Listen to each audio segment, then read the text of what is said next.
is the 4th of May. We are in session number 12. That means we've got 2 more weeks after this. So counting today, we got 3 sessions left. 6 hours of intensive teaching, training, minus our breaks. So I'd actually done about, 3 hours of teaching, right? 3 hours of breaks, is that about right? Okay.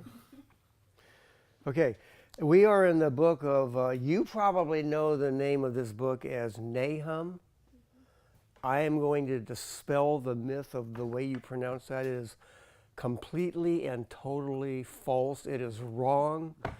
I don't ever want to hear the word Nahum again out of your lips. Okay. How do you say that? It's Nahum. Bless you. Nahum. Bless me, okay. I'm just kidding about, you can say Nahum if you want. But anyway, Nahum, and it's not Nahum, it's Nahum, okay? You got to kind of spit when you say it. It means consolation, comfort, or compassion. It's actually my name, like Noah.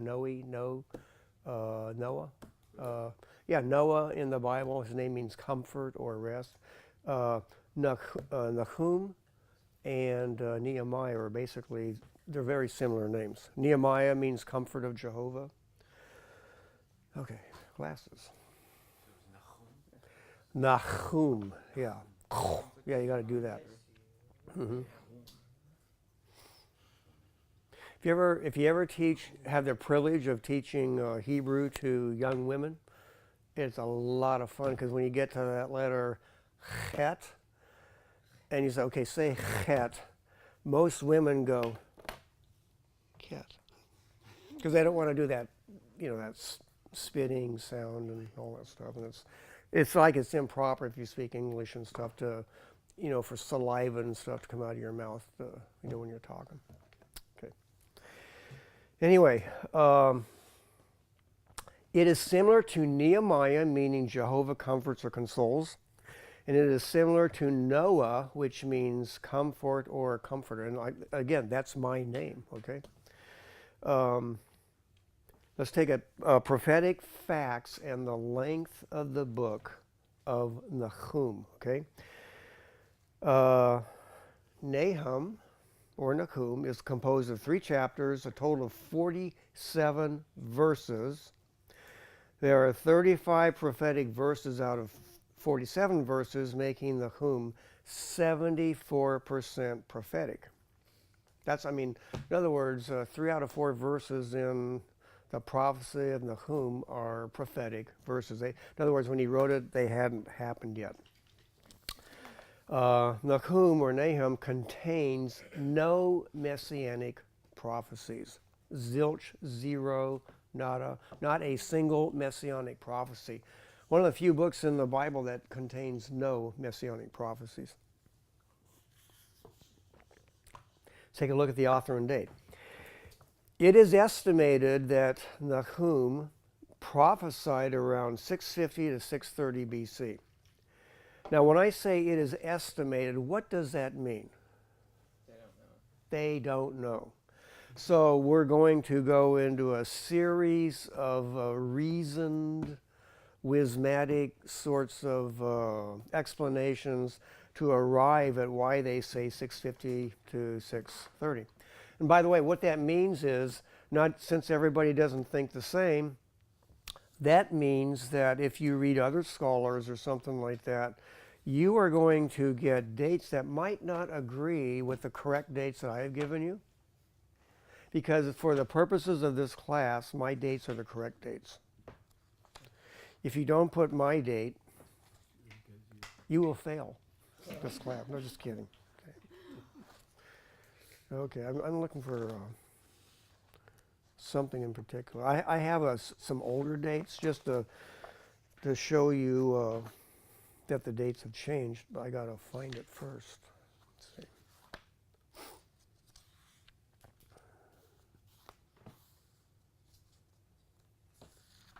Whoever edits that tape, when you have long periods of silence, what do? They just kind of edit it out? Okay. I don't know what the teacher, they look at it and say, is he teaching anything in that class? Because they could do that. They might not ask me to come back next year. Okay. Anyway, I have an entire list by Kyle and Delitzsch, their commentary of the Old Testament prophets, and I was going to contrast their dates with the dates that I have arrived at, okay?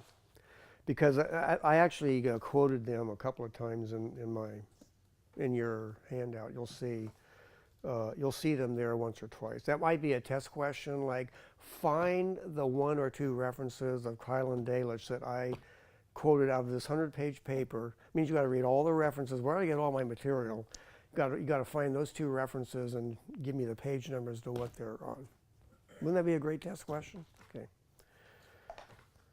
I had a test question like that. It was in my biology of cancer class, and I took in a college class.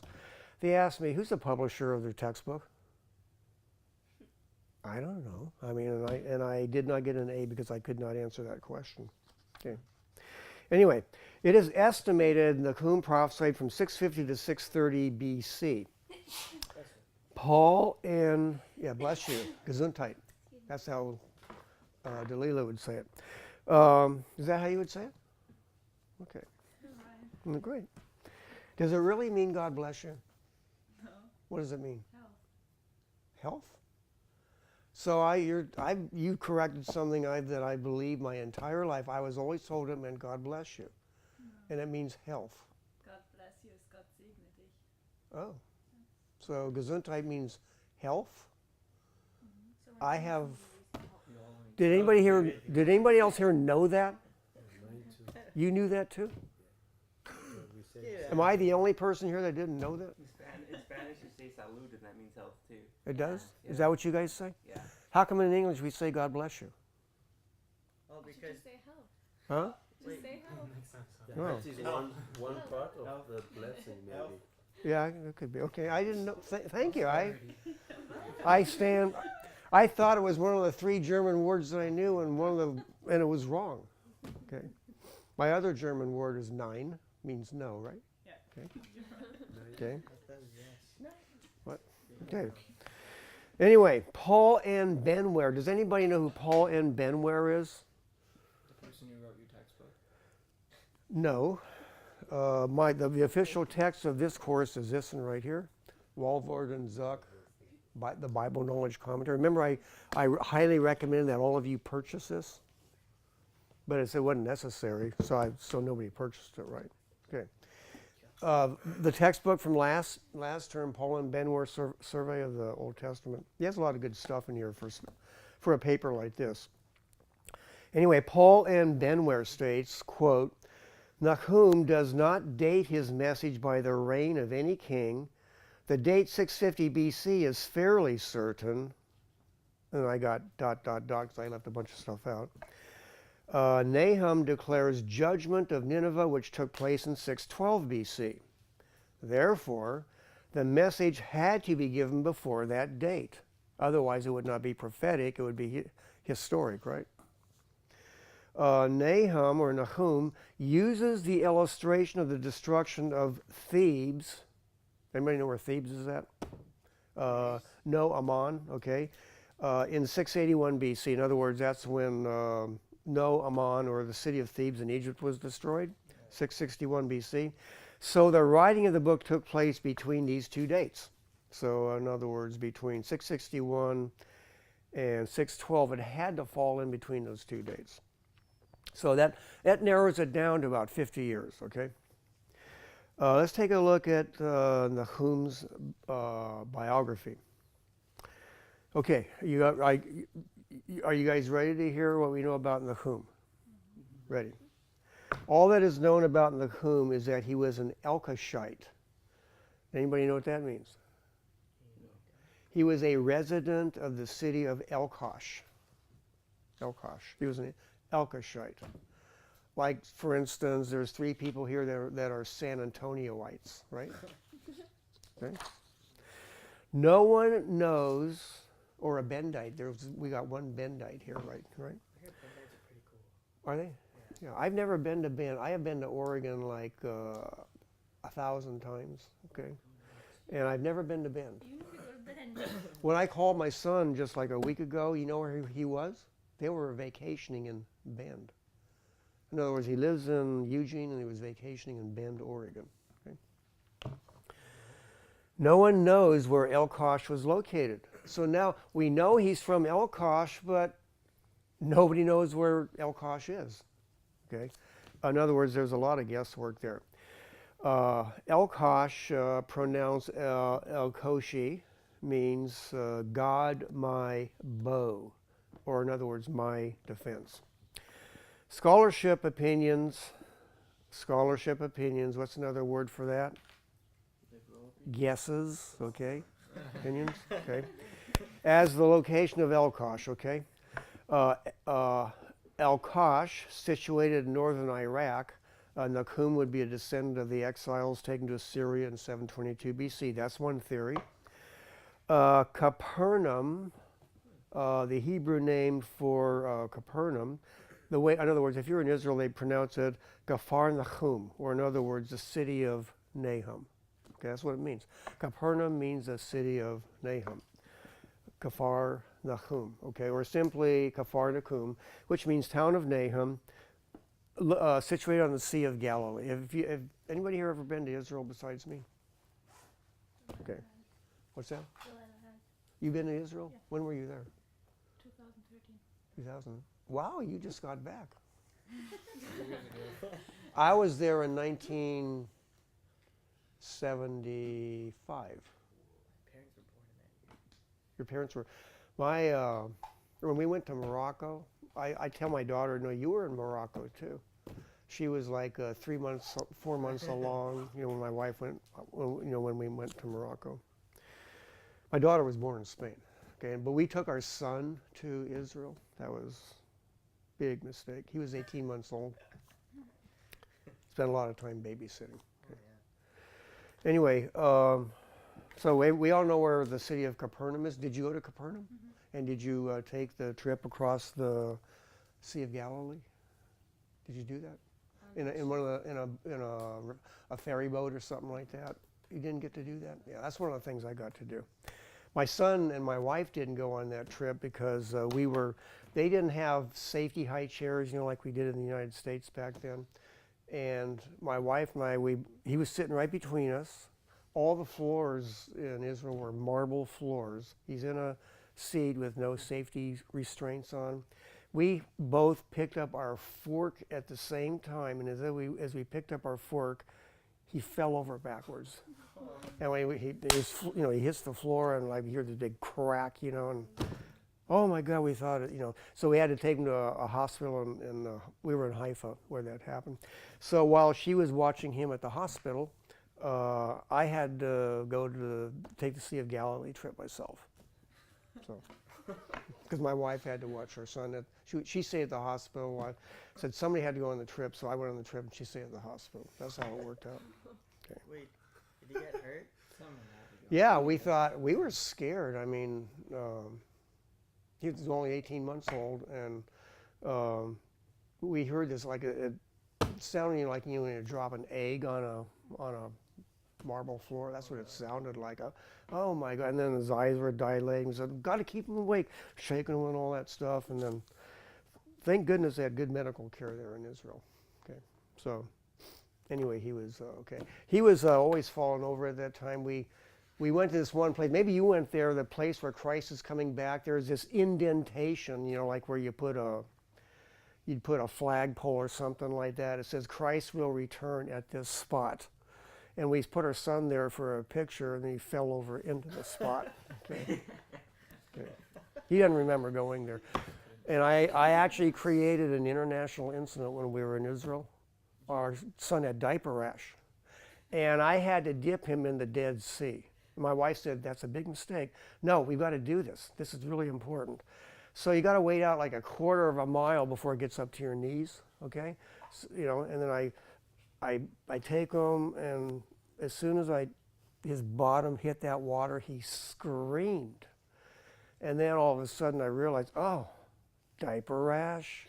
really salty water, not a good idea. My wife just, yeah, so I'm carrying him through this oozy, did you ever go in the Dead Sea? Oozy, sticky mud and all that stuff.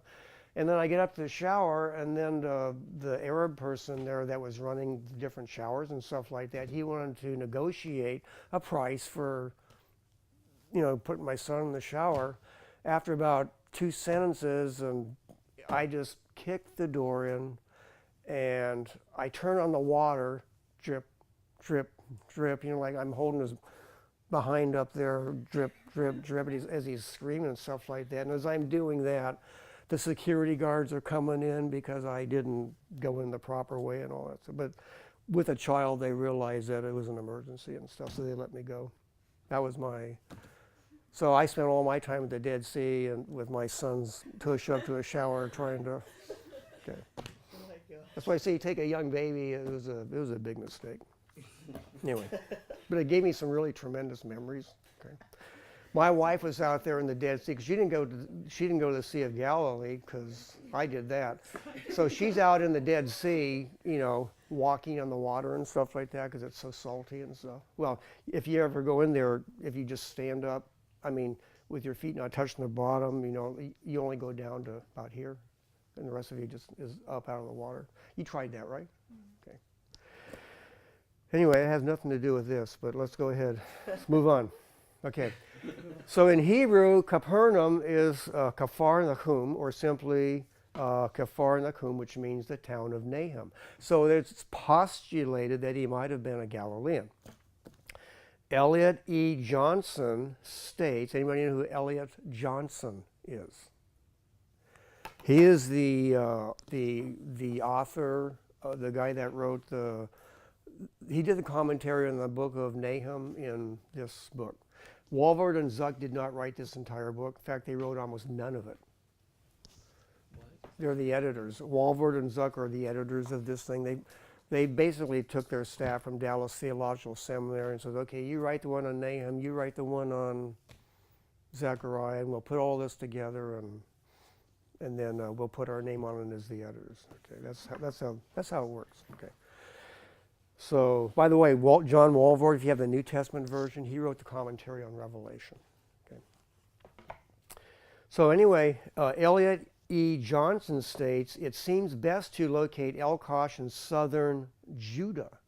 So now we have, is it in northern Iraq? Is it at the Sea of Galilee and, in northern Israel?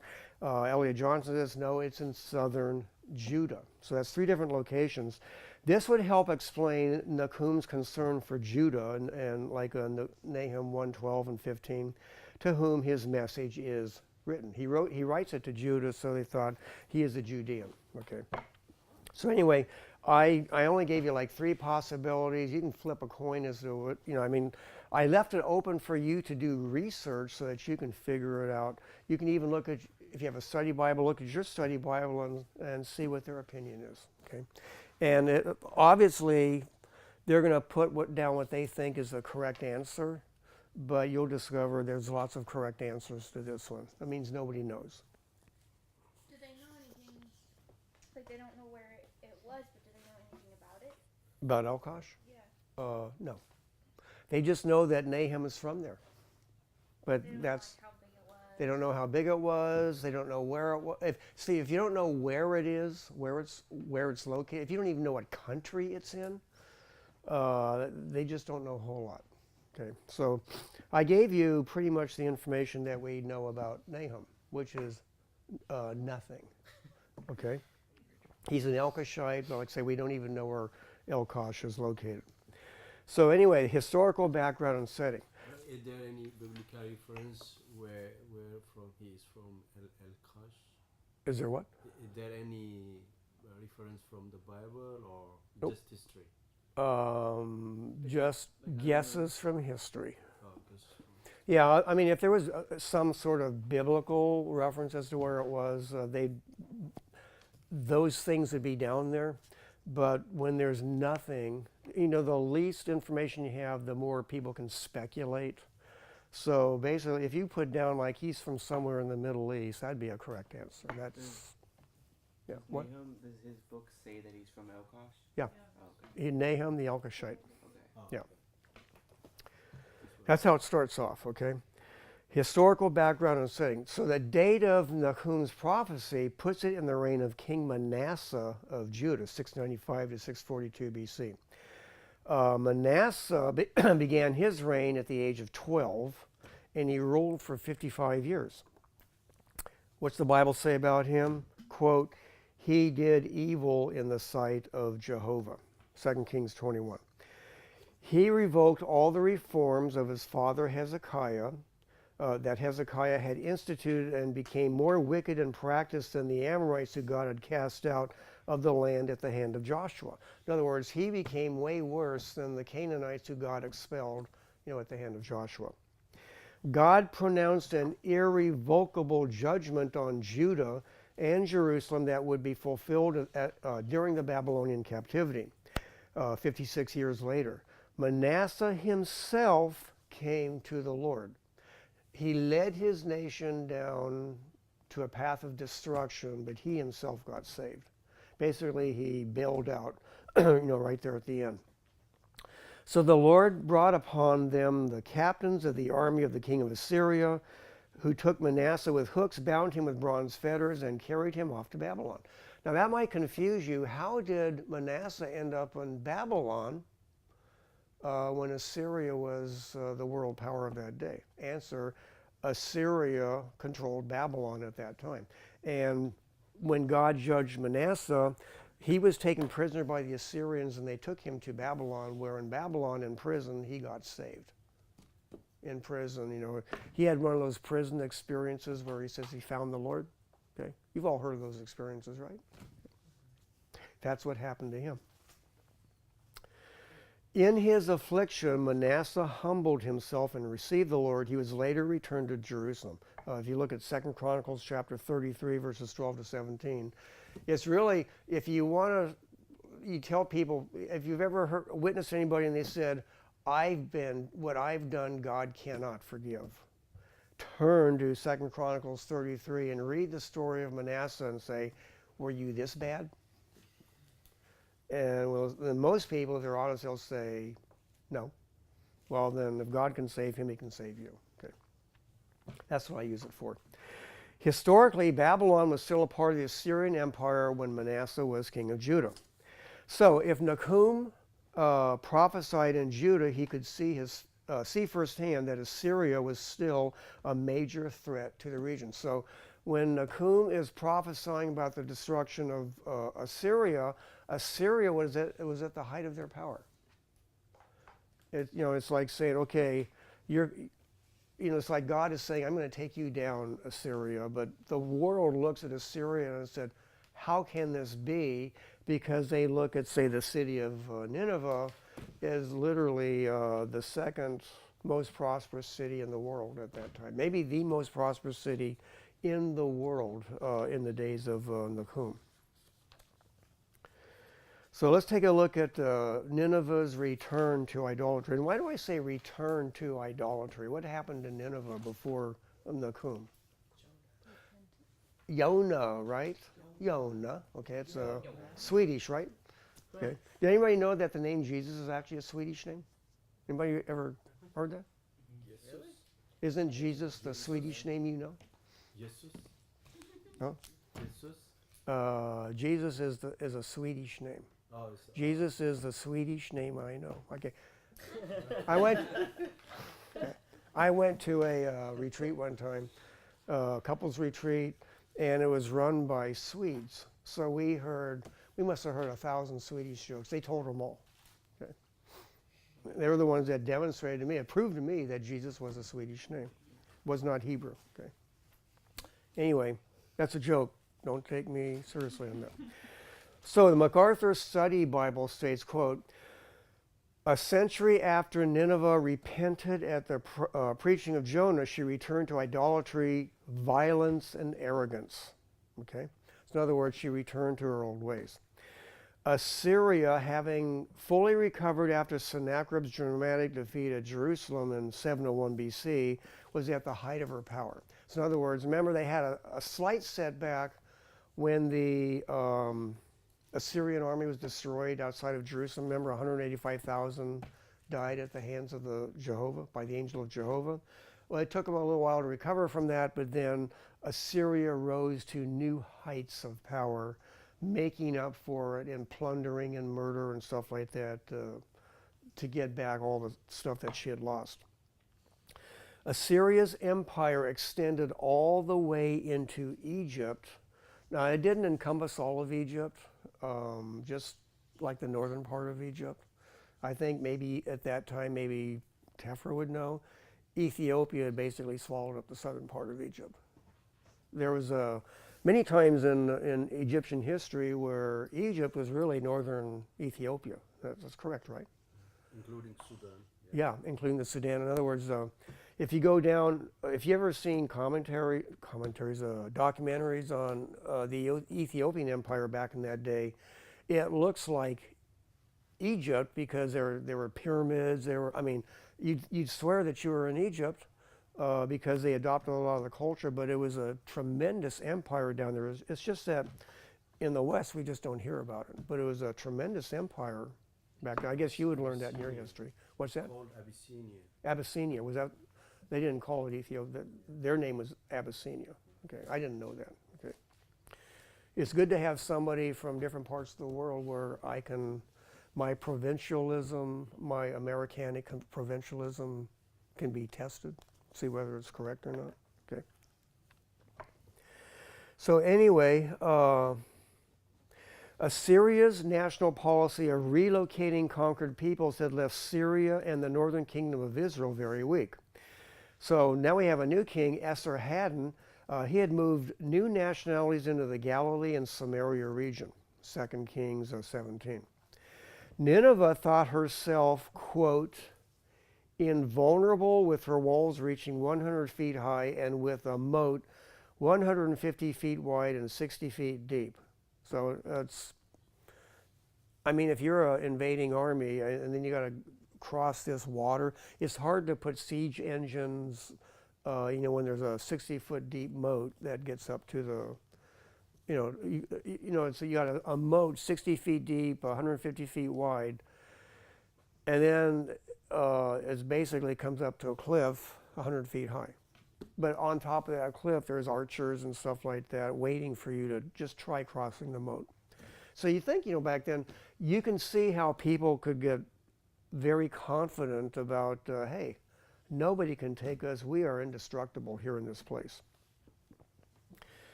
So anyway, 8 miles of those 100-foot walls surrounded and protected the inner city. By the way, if you read other commentaries, other documentation, it's not really 8 miles, it's 7 3/4 miles. Okay. The International Standard Bible Encyclopedia, Volume 3, states regarding Nineveh, quote, not until the days of Sennacherib from 705 to 681 BC did it become the capital of the land and one of the architectural wonders of the world.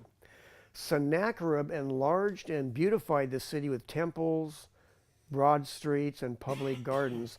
Unique in the Near East were the dimensions and designs of his aqueduct, which by a system of dams brought fresh water into the city from the mountains to the east. Only Nebuchadnezzar's Babylon, which by the way was still going to be future, in the ancient world surpassed Sennacherib's capital in magnificence and beauty. So if you were back then, you would think that your capital was impregnable. Archaeologically, the greatest treasure from the site was, of course, the library of Ashurbanipal. Anybody ever heard of that library? Some 26,000 clay tablets found, which included thousands of clay tablets dealing with literacy, or literary, religious, and historical subjects. According to R.C. Thompson, 26,000 of these tablets have been cataloged, and most have been published.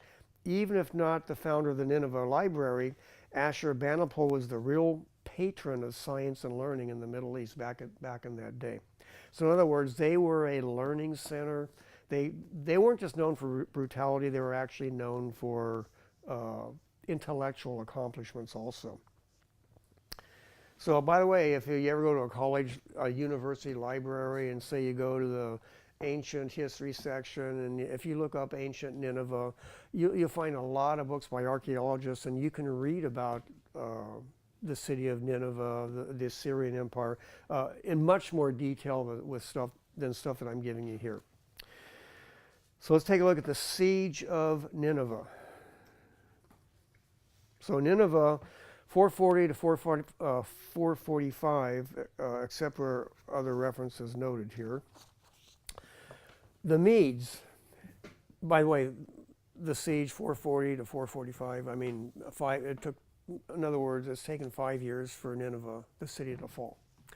So the Medes, aided by the Babylonians, sacked Ashur and Calah in 614 BC. 2 years later, joined by the Scythians. Now, who are they? Who's the Scythians? Huh? The Italian? It's close, Well, not but it wouldn't be correct. The Scythians, that's the old Greek name for the Russians. Oh. The Russians, okay? In other words, the southern Russians, living south of Moscow, okay? Joined by the Scythians, a combined force besieged Nineveh for 3 months, and according to the Babylonian Chronicle, breached the city defenses at a time of unusually high flooding of the Tigris and Kosa rivers. In other words, there's a drawback, when you bring in, when you build your city you build it over a couple of rivers that go underneath the wall. What happens when the rivers flood? Goodbye wall, right? So those impregnable walls 100 feet high, all it took was for the rivers to overflow their banks big time and flood the city, wash out the wall. And if you've ever seen moving water, have you ever been in Eastern California, like say east of El Cajon? El Cajon, okay? El Cajon. And you see these huge boulders, like they're bigger than 3-story buildings, and they're just sitting on the sand. You say, how did those things get there? Moving water. In other words, flood waters moved them in, and then when the waters dissipated enough, the waters weren't moving fast enough, and it just dropped the rocks right there, right on top of the sand. So in other words, when the water's moving, when the Tigris and the Kosa rivers are at flood stage, they had no problem washing the walls out. And basically, the Ninevites saying, our city is impregnable. Who can destroy our city? Remember, God just said, watch me. Remember, what did they say about the Titanic? Not even God can sink this ship. That was a challenge to God, wasn't it? No problem, okay? Wait, they really said that? Yes, they said God couldn't sink this ship. Didn't even make it across the Atlantic Ocean before it sank. Yeah. Wasn't there a singer that also made a challenge to God? Like, she was really good, and she said not even God can take away my voice. And then years later. You got me on that one. I don't know. I don't doubt it. Did that happen? I do know people that took away from the Word of God in Bible translations and stuff like that. God took their voices. But when they get up there and they try to talk about their theories on the Scripture, and God just took away their voice. Couldn't speak at all. Okay. I did studies on that. I said, wow, happened more than one time. Anyway, so according to the Babylonian Chronicle, the city defenses were breached at a time of unusually high flooding of the Tigris and Kosa rivers. It's in Nahum chapter 2, verses 6 through 8. He talks about it's prophetic where there would be flooding waters. The city was sacked as predicted by the prophets Nahum and Zephaniah. By the way, we'll talk about Zephaniah today, but Nahum and Zephaniah both talked about the destruction of Nineveh. So anyway, King Shar Ishkun, anybody have heard of him? He goes by the name of Sardanapalus. Does that help? Okay. He perished in his burning palace. Does that help? He's the king in Nineveh who died in a burning palace. That doesn't help either? Okay. Nineveh was left in ruins, Nahum chapter 2, and the city was basically grazed by sheep after, of course, the flooding and stuff. The city was easily taken because the Kosa River flows through Nineveh and a portion of the wall was washed out due to the severe flood. According to the International Standard Bible Encyclopedia, Volume 3, quote, in August 612 BC, the mighty city of Nineveh fell to the combined forces of the Babylonians under Nabopolassar. Who's he? Who is Nabopolassar? Who is his son? Nebuchadnezzar, right? Nebuchadnezzar, okay. And the Medes under Cyaxares. My wife and I, trying to pronounce that Cyaxares, Cyaxares or something like that. I should have done it in Hebrew. It's not in the Bible, so it's. You're stuck trying to pronounce it the way they spell it in English. Cyaxares, okay.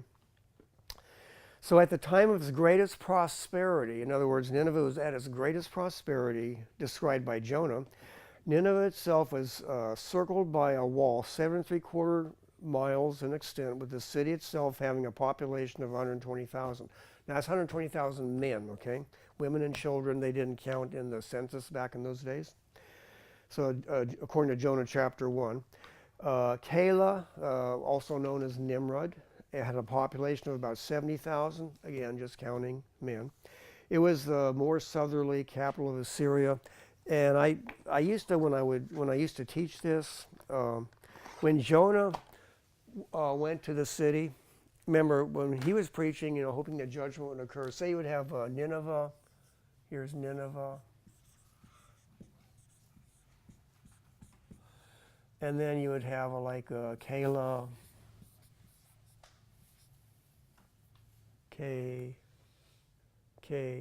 okay. And then Kalna. No, that was Kalna. What's the other city? I'm just going to put Nimrod, and I know that's wrong, because I think Nimrod is Kala. Anyway, if you go around this thing, it's not just Nineveh per se that Jonah preached to. He preached basically from here to here to here. When Jonah walked 3 days around the city, it's a 60-mile circumference here. But in this area right here, if it's 60 miles around, in other words, this was probably the largest population center in the world at that time, right here. And this area was full of residential and farming and stuff like that, mostly residential. So it's estimated there was over 600,000 people in this area, in that 60 square miles. So in other words, it was very similar in size to the city of Jacksonville, Florida. If you ever been in Jacksonville, Florida, it looks like there's part of the city, and then you go, oh, here's another small town. But it turns out the entire Duval County is the city of Jacksonville. They basically incorporated the entire county, kind of like San Francisco County. San Francisco County, it's all one and the same. And you've all been to San Francisco, right? Okay. Did you go to Burlingame and South San Francisco and all that stuff too? No? Did you guys come up 101 or 280?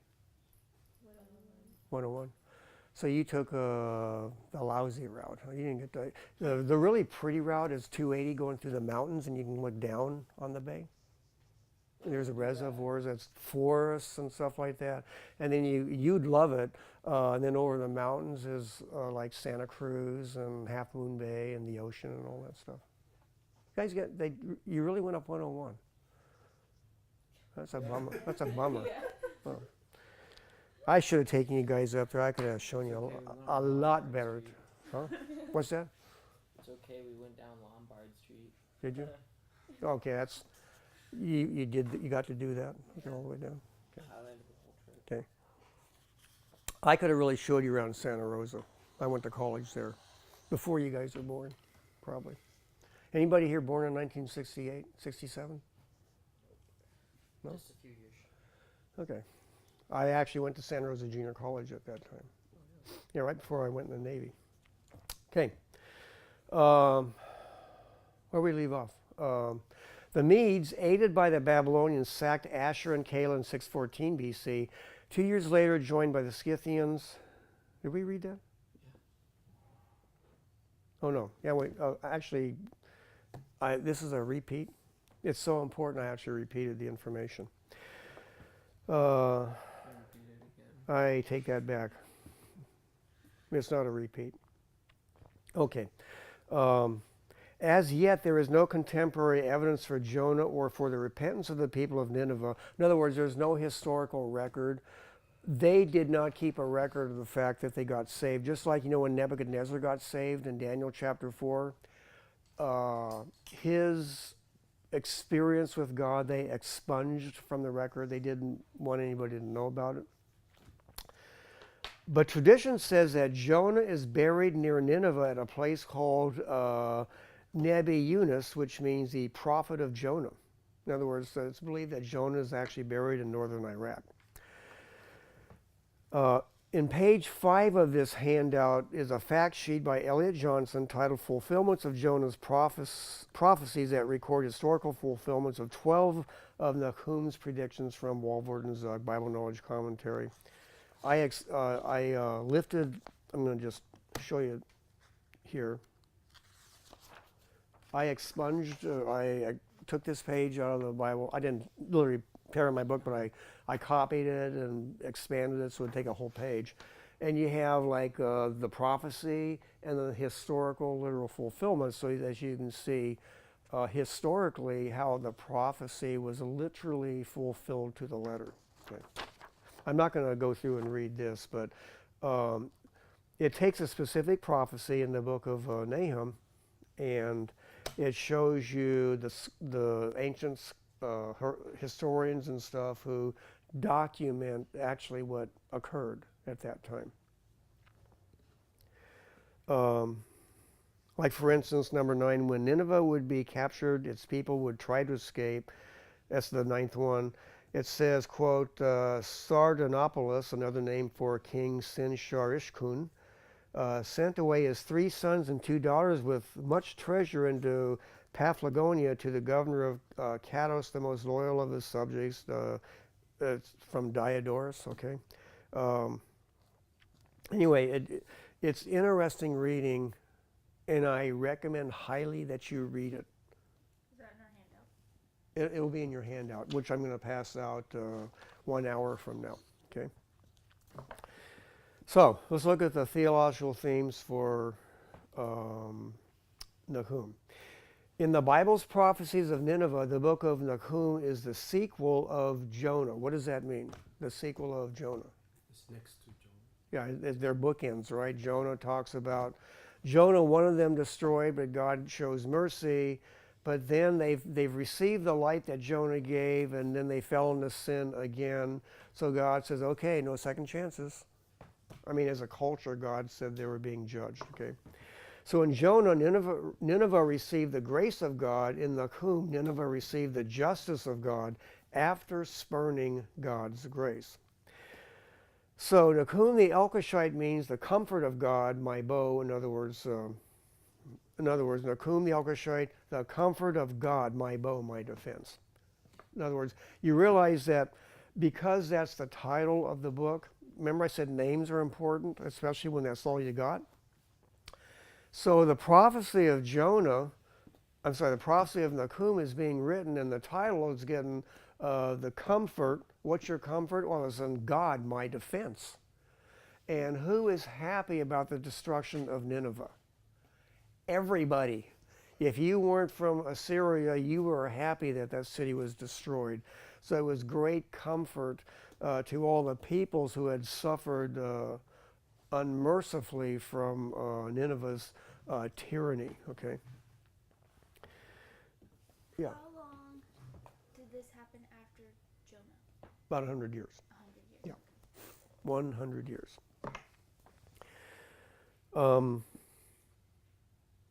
The destruction of Nineveh was good news to Assyria's neighboring countries. In other words, there was a loud cheer that went up around the known world at that time with Nineveh's destruction, except for maybe from Egypt, because they tried to shore up Nineveh's defenses, because they realized that General Nebuchadnezzar was on the march. And the Egyptians said, Nineveh in a weakened state or a strong Babylon? And they both want us. So they decide, remember Pharaoh Necho, he decides to shore up the Assyrian defenses of the city of Carchemish in he started in 609 BC and then 605 BC. They wait around for 4 years, and then the Babylonians come. And I described the Battle of Carchemish later on, so that you can actually get it's going to be like one of those moments like you are there and you're witnessing the hand-to-hand fighting that's going on between the Babylonians and the Egyptians, which since God chooses who's going to win and who's going to lose, it did not fare well with the Egyptians in that battle. So anyway, the outline of Nahum. Nahum in his message is introduced. He warns of Nineveh's destruction. The power of God is described. Nineveh's punishment is announced. And then we have God goes into graphic detail about how Nineveh is going to be destroyed. He talks about the attack, how Nineveh is going to be humbled. And then because we are getting this bird's eye prophetic view from God, he tells you, why am I doing this? And so God says, well, first of all, Nineveh is a city of blood. They're guilty of the crimes of sorcery and spiritual harlotry, and they didn't learn the lesson from Jonah the prophet. Okay. So anyway, But isn't this like hundreds of years after Jonah? 100 years. No. Jonah was 100 years before the destruction of Nineveh, but Nahum is prophesying a couple of generations before the destruction. Nineveh is at the height of her power, of her economic affluence. It looked like nobody could take Nineveh down. She was on top, and she crushed anybody that got in her way. Oh, so you're saying Nahum prophesied a century after, and then their destruction came soon after? The destruction came 100 years after Jonah. Oh, okay. And Nahum prophesied a couple of generations before. In other words, there's not 100 years difference in time between Jonah and the prophecy of Nahum. There's 100 years between the prophecy, Jonah's preaching to Nineveh and then Nineveh's destruction. Oh, wow, okay. So Nahum is prophesying earlier, much earlier, basically saying that Nineveh was going to have her day in the judgment courts of God. And then, of course, then the destruction happens after Nineveh's. I mean, let's face it, if Nahum wrote after the fact, it would not be a prophecy, right? It'd be a history lesson. By the way, isn't that what liberal scholars say about the book of Daniel? They say, Daniel didn't write that. Look at all those facts. He couldn't have known those things. And since there is no such thing as prophetic prophecy, nobody is able to tell of events in advance by 100, 200, 300 years. Obviously, it was written after the fact. So Nineveh to be prophecy has to be written before it happened. And before it looked like Nineveh was going to fall. So in other words, Nahum was basically speaking, Nineveh's going to fall and she's going to fall soon. Jim? Yeah.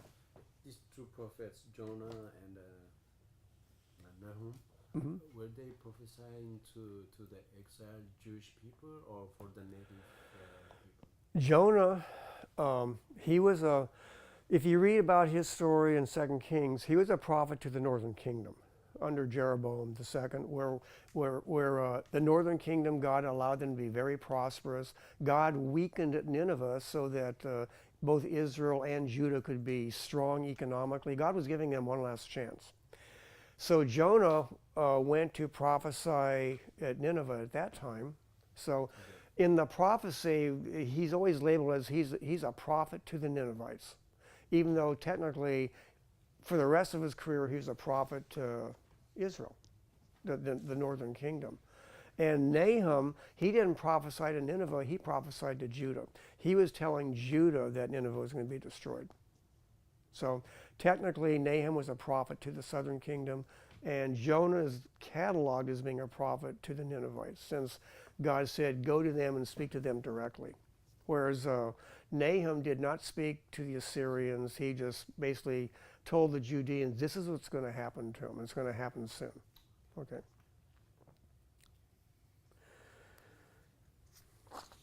Okay. I'll go through the other books a little bit faster. The light of God was revealed through Jonah, and now the light has been rejected. So this prophecy is both a warning and an encouragement to Judah. So if Nahum is giving this prophecy to Judah, if you can understand, it's easy for the Judeans to say, yeah, curse those guys, yeah, destroy them. But what God is doing by using the destruction of Nineveh as an example, God says, if I'm judging them for their sin, what makes you think I'm not going to judge you for your sin? Which, by the way, most of the time, the Judeans thought, God's not going to destroy us. We're the chosen people.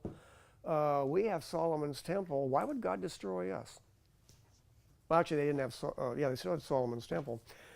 So they were saying God would never destroy us. Remember, even when Ezekiel was already a captive in Babylon, Ezekiel says that the temple is going to be destroyed.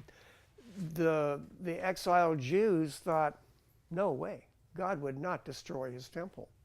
And then even when the survivors came from Jerusalem and said, the temple's been destroyed, the city's been burned to the ground, the exiles were in shock. The exiles, the people in Judea thought, we're the good guys, the ones that were exiled were the bad guys. No, God said, you got it wrong. I took the better guys, they're not really good, but they're better than you. I got them out of the way because I'm going to preserve them, and I'm going to kill all of you that are left. That's basically what God was saying, which is what he did. Remember, he only saved a small remnant after Nebuchadnezzar. So anyway, as we look at the attack, Merrill F. Unger states, quote, this is a beautiful quote, this is why it's here. In superb poetry, Nahum dramatically portrays the city's siege under the combined attacks of the Medes of the north and the Chaldeans from southern Babylonia. Ashur, the ancient capital of the empire, fell in 614 BC. Nineveh collapsed, ending Assyrian sway. Now, isn't that a good quote? Okay. I picked some really good quotes for you guys in these. Okay. So anyway, Nineveh is humbled. Nineveh 2:13 states that the reason why Nineveh was destroyed was because Jehovah was against her. And then why did Nineveh have to be judged? She was a city of blood.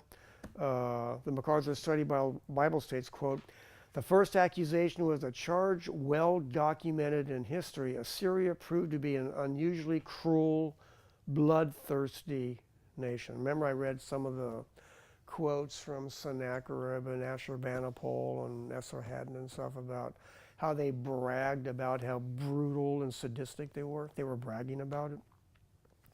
Then there was the crime of sorcery and spiritual harlotry. The nation was likened to a beautiful prostitute who seduced the nations with her illicit enticements. That's a quote from the MacArthur Study Bible. And then, of course, lessons not learned. Nineveh did not learn a lesson from No Aman in Egypt.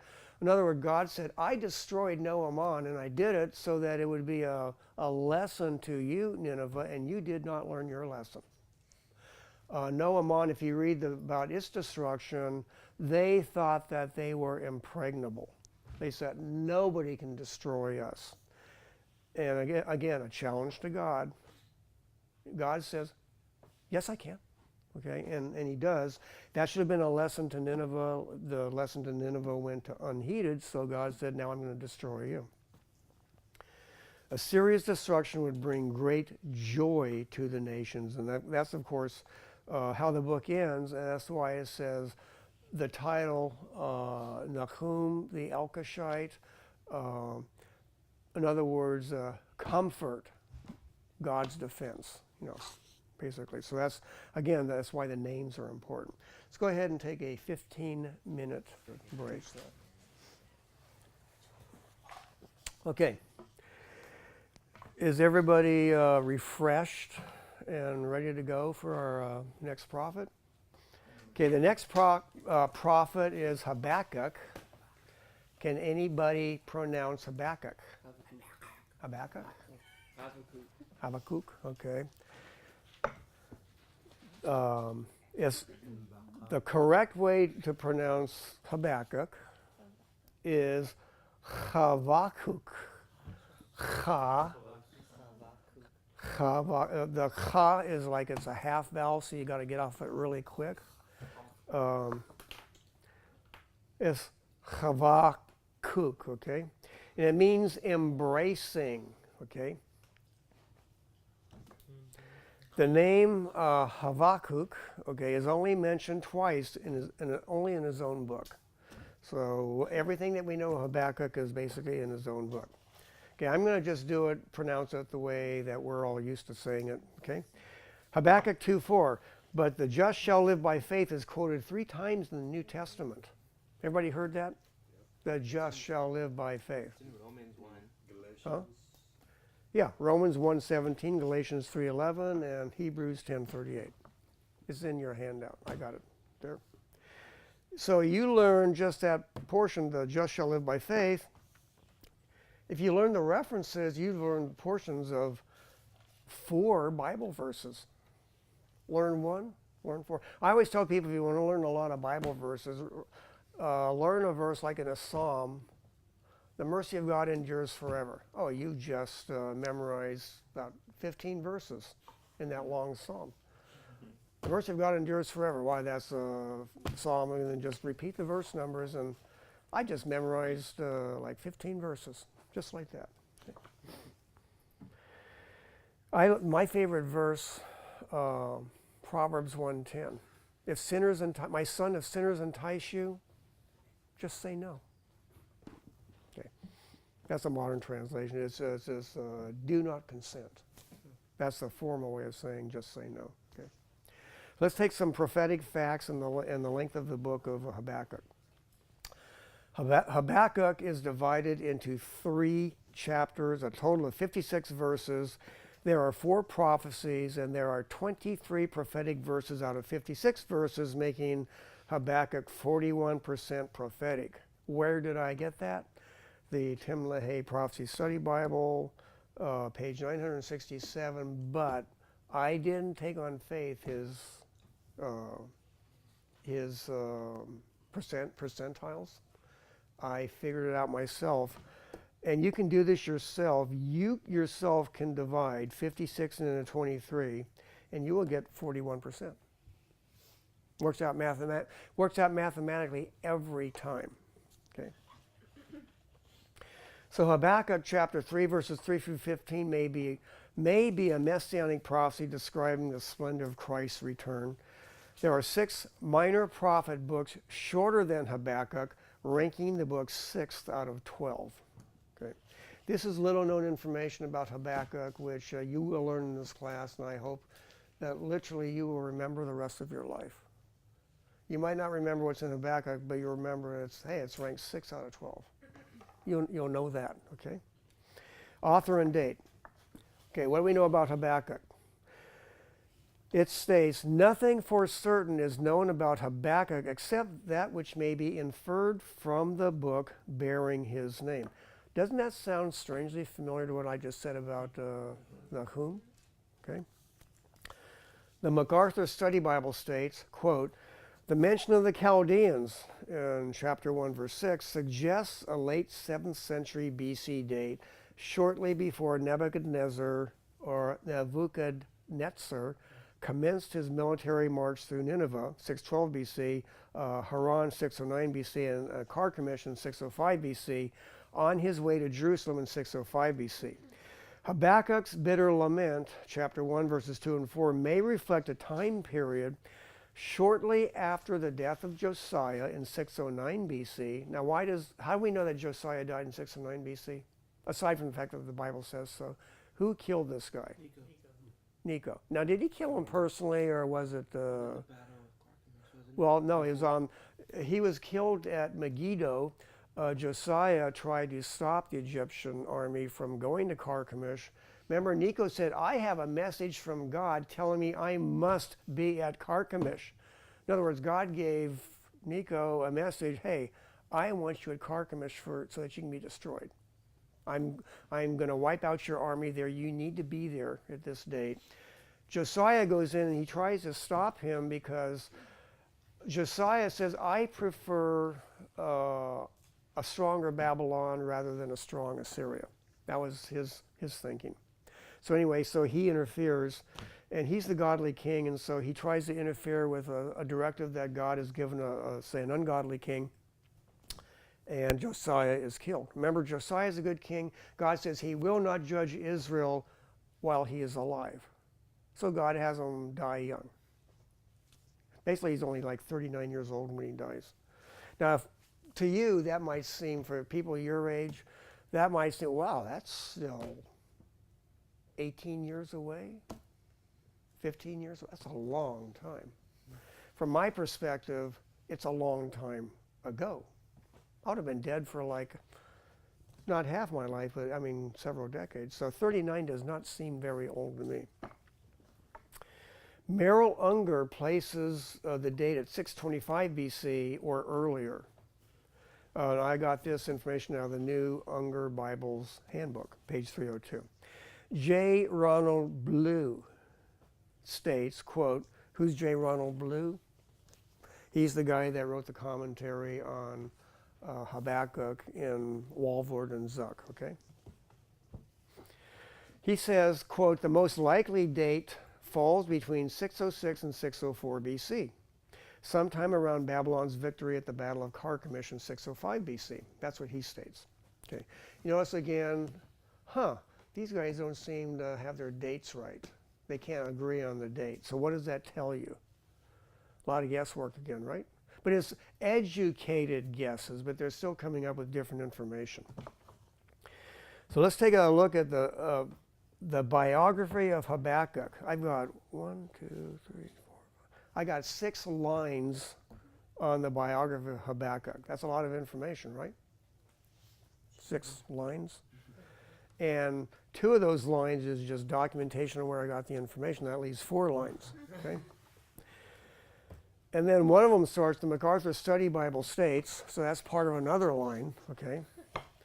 Quote, in the case of Habakkuk, internal information is virtually non-existent, making conclusions about his identity and life conjectural.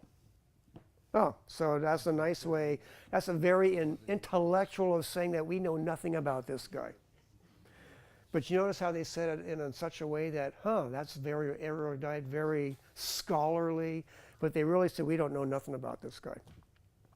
Charles L. Feinberg states, does anybody know Charles Feinberg? Yeah, he used to be the president of Talbot Theological Seminary when John MacArthur, Josh McDowell were there. Basically, John MacArthur was discipled by Charles Feinberg. Charles Feinberg saw something in John MacArthur back then and said, hey, I sense something in this guy. And so he poured a lot of his time into Feinberg. And Feinberg poured a lot of his time into John MacArthur. So Charles L. Feinberg states, by the way, he wrote a book on the minor prophets. He wrote a book on Jeremiah, Ezekiel. I got a whole bunch of these books in my library. In fact, they're in my back room right now in boxes. I've been transporting boxes slowly to the library I'm going to set up in my back room. And some of those are his books.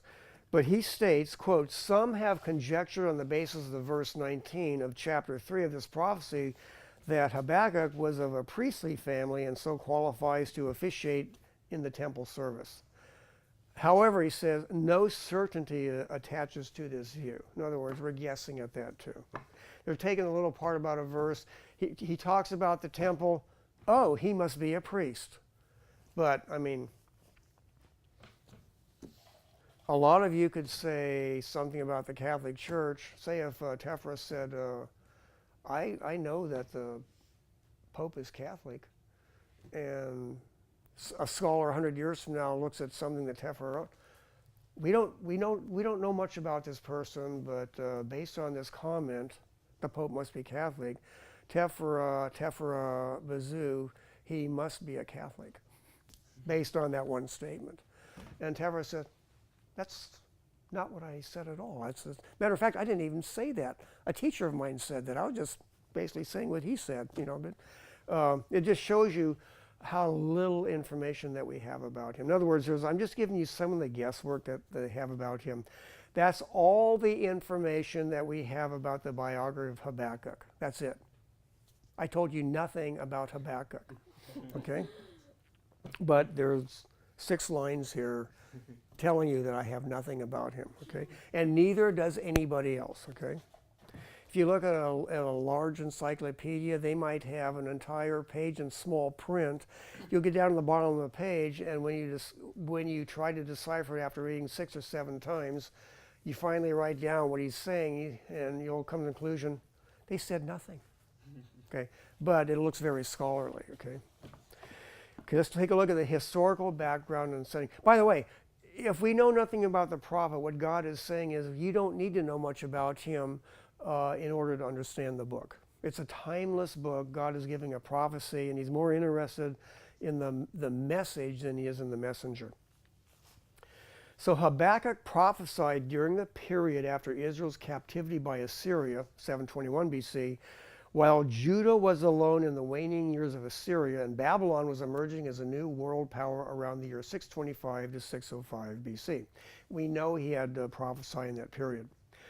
A good possibility, the time period is after the death of King Josiah and during the reign of his son Jehoiakim, as he was quickly overturning Josiah's godly reforms. Remember Josiah's the good king. He's doing reforms he's setting in place a lot of reforms, the last reforms that are going to be put in effect in Judah. But remember, he dies young. And so he legislates morality, if we can use that expression, but the people don't really grab hold. Basically, he makes it against the law to be an occultist. He makes it against the law to sacrifice your children. But as soon as he is dead, they immediately go right back to it. Okay. So in other words, his son Jehoiakim, who didn't adhere to his father's reforms, very quickly started bringing the nation back under the stuff that King Manasseh did. So, King Jehoiakim, 609 to 598 BC, an 11-year reign. His real name was Eliakim, the son of Josiah, and it was renamed Jehoiakim by Pharaoh Necho.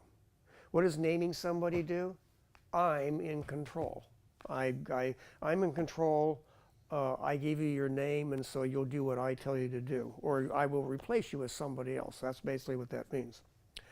So he's placed on the throne by Pharaoh Necho when he places him on the throne of Judah to be a vassal state of Judah.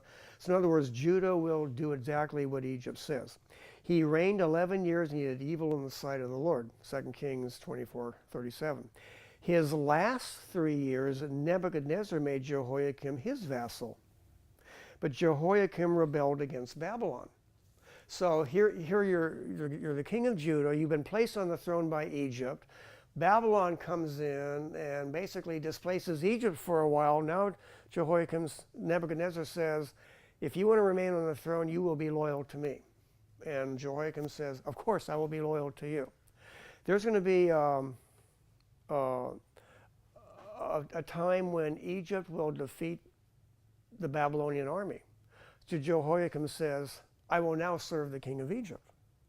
Nebuchadnezzar gets strong again, and he's going to come back and says, I will teach him a lesson, which is exactly what's going to happen.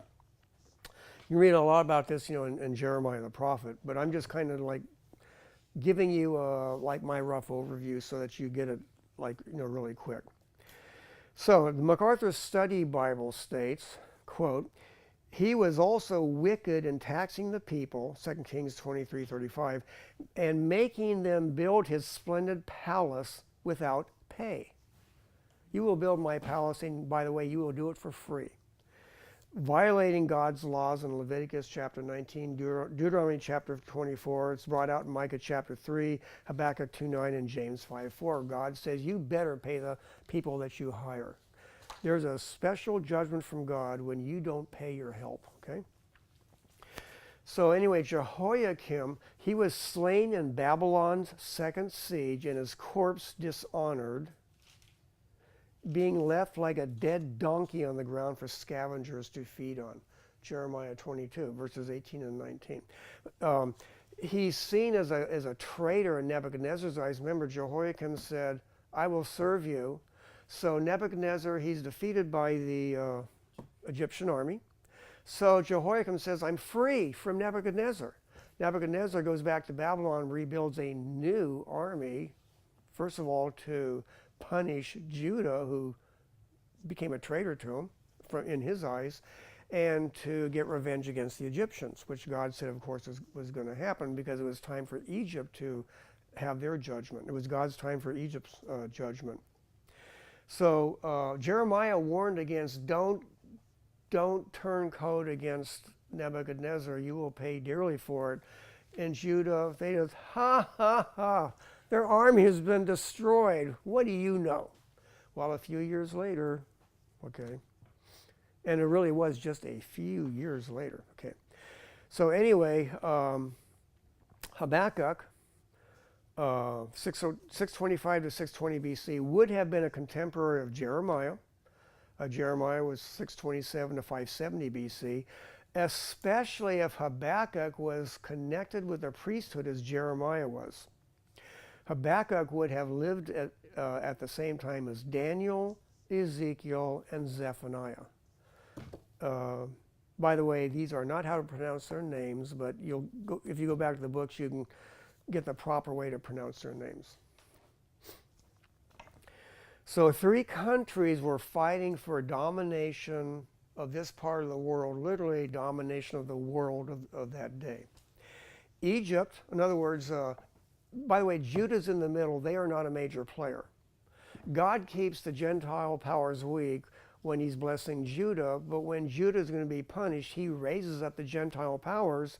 But it's almost like God is saying, let's let these 3 empires duke it out. Now God has the deck of cards is stacked.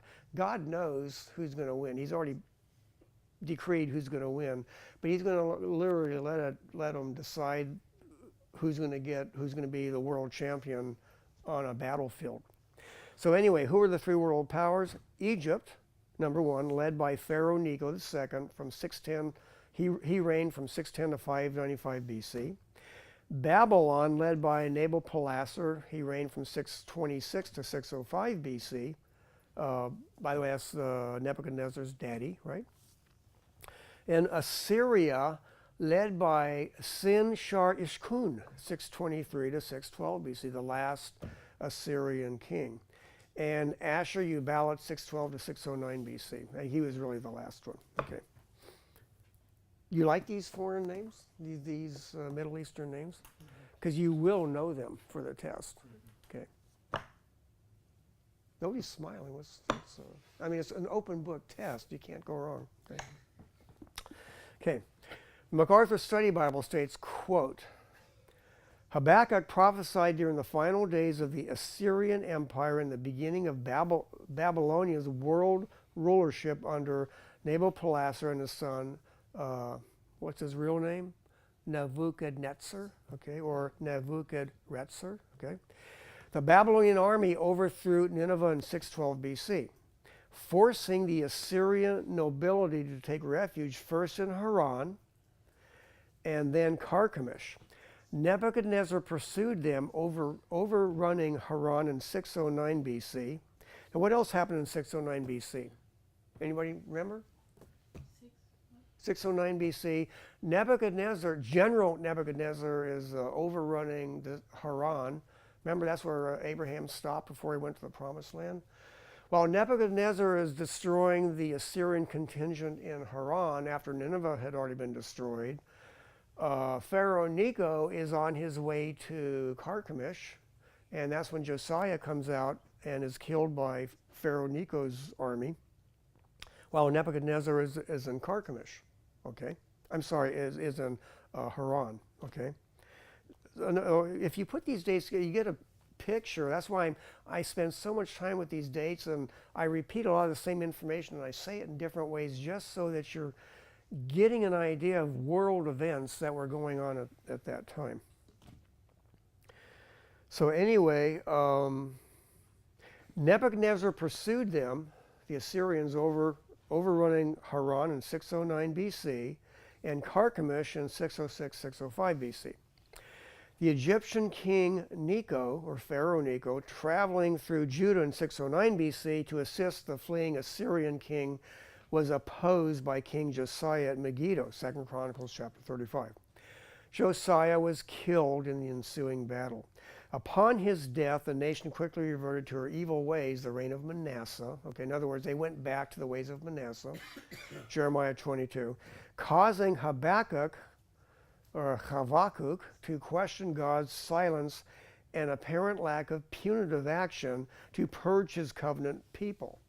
So, Habakkuk, he's around for Josiah's reforms, just like Jeremiah and Habakkuk, being around there at the same time. They see the reforms of Josiah. Josiah dies in battle. There's a great funeral and mourning service for Josiah, but very quickly, of course, Jehoiakim is reinstituting all the occultic practices, the child sacrifices and all that stuff, getting back to what he thought were the good old days when we were having lots of fun. That's why they did it, right? Okay, appease the gods of the gods that they preferred worshiping. While that's going on, Habakkuk, who is a righteous man, says, God, why don't you punish your people for doing what they're doing? So from his perspective, it's going on for several years because Nebuchadnezzar is not going to come in and destroy Jerusalem until 586. But after 609 BC, but before 586, Habakkuk's saying, God, what are you doing? Don't you see what's going on? That's Habakkuk's question. God, how can you sit by and let this go on with your covenant people? Why are you not judging the sin of your people? Why are you letting them get by with this? That was his first question. So let's take a look at Carchemish, okay? This is where I give you a little information on Carchemish, or Carchemish, okay? By 609 BC, by the way, this is in the years 609 to 605 BC. That's back when the Egyptian army shows its presence in Carchemish. By the way, anybody know where Carchemish is at? Northern Syria. It's actually in what modern day southern Turkey. It was basically an ancient Hittite city, which was basically repopulated by Assyrians, okay, when they literally drove out the Hittites, killed off the remaining. Remember, they took populations and moved them to some other place. And then they repopulated Carchemish with Ninevites. It says, we're taking over the city, moving all of you people out. Okay, in 609 BC, Ashur-uballit, you all know him, right? Ashur-uballit. Okay. The last king of Assyria disappeared completely from the military and political scene. Pharaoh Necho II marched northward to help the tattered Assyrian armies stop Babylon. King Josiah came out to block the advance of Necho, 2 Chronicles 35. The two armies joined battle in the plain of Megiddo, and Josiah was slain. In other words, the Judean army was defeated by the Egyptian army, 2 Kings 23. Necho then marched on to garrison Carchemish in company with a remnant of the Assyrian forces. Remember, Nineveh's been destroyed, but all the Ninevite army was not killed. They fled the city and they went to Carchemish. Remember, first Haran, then Carchemish.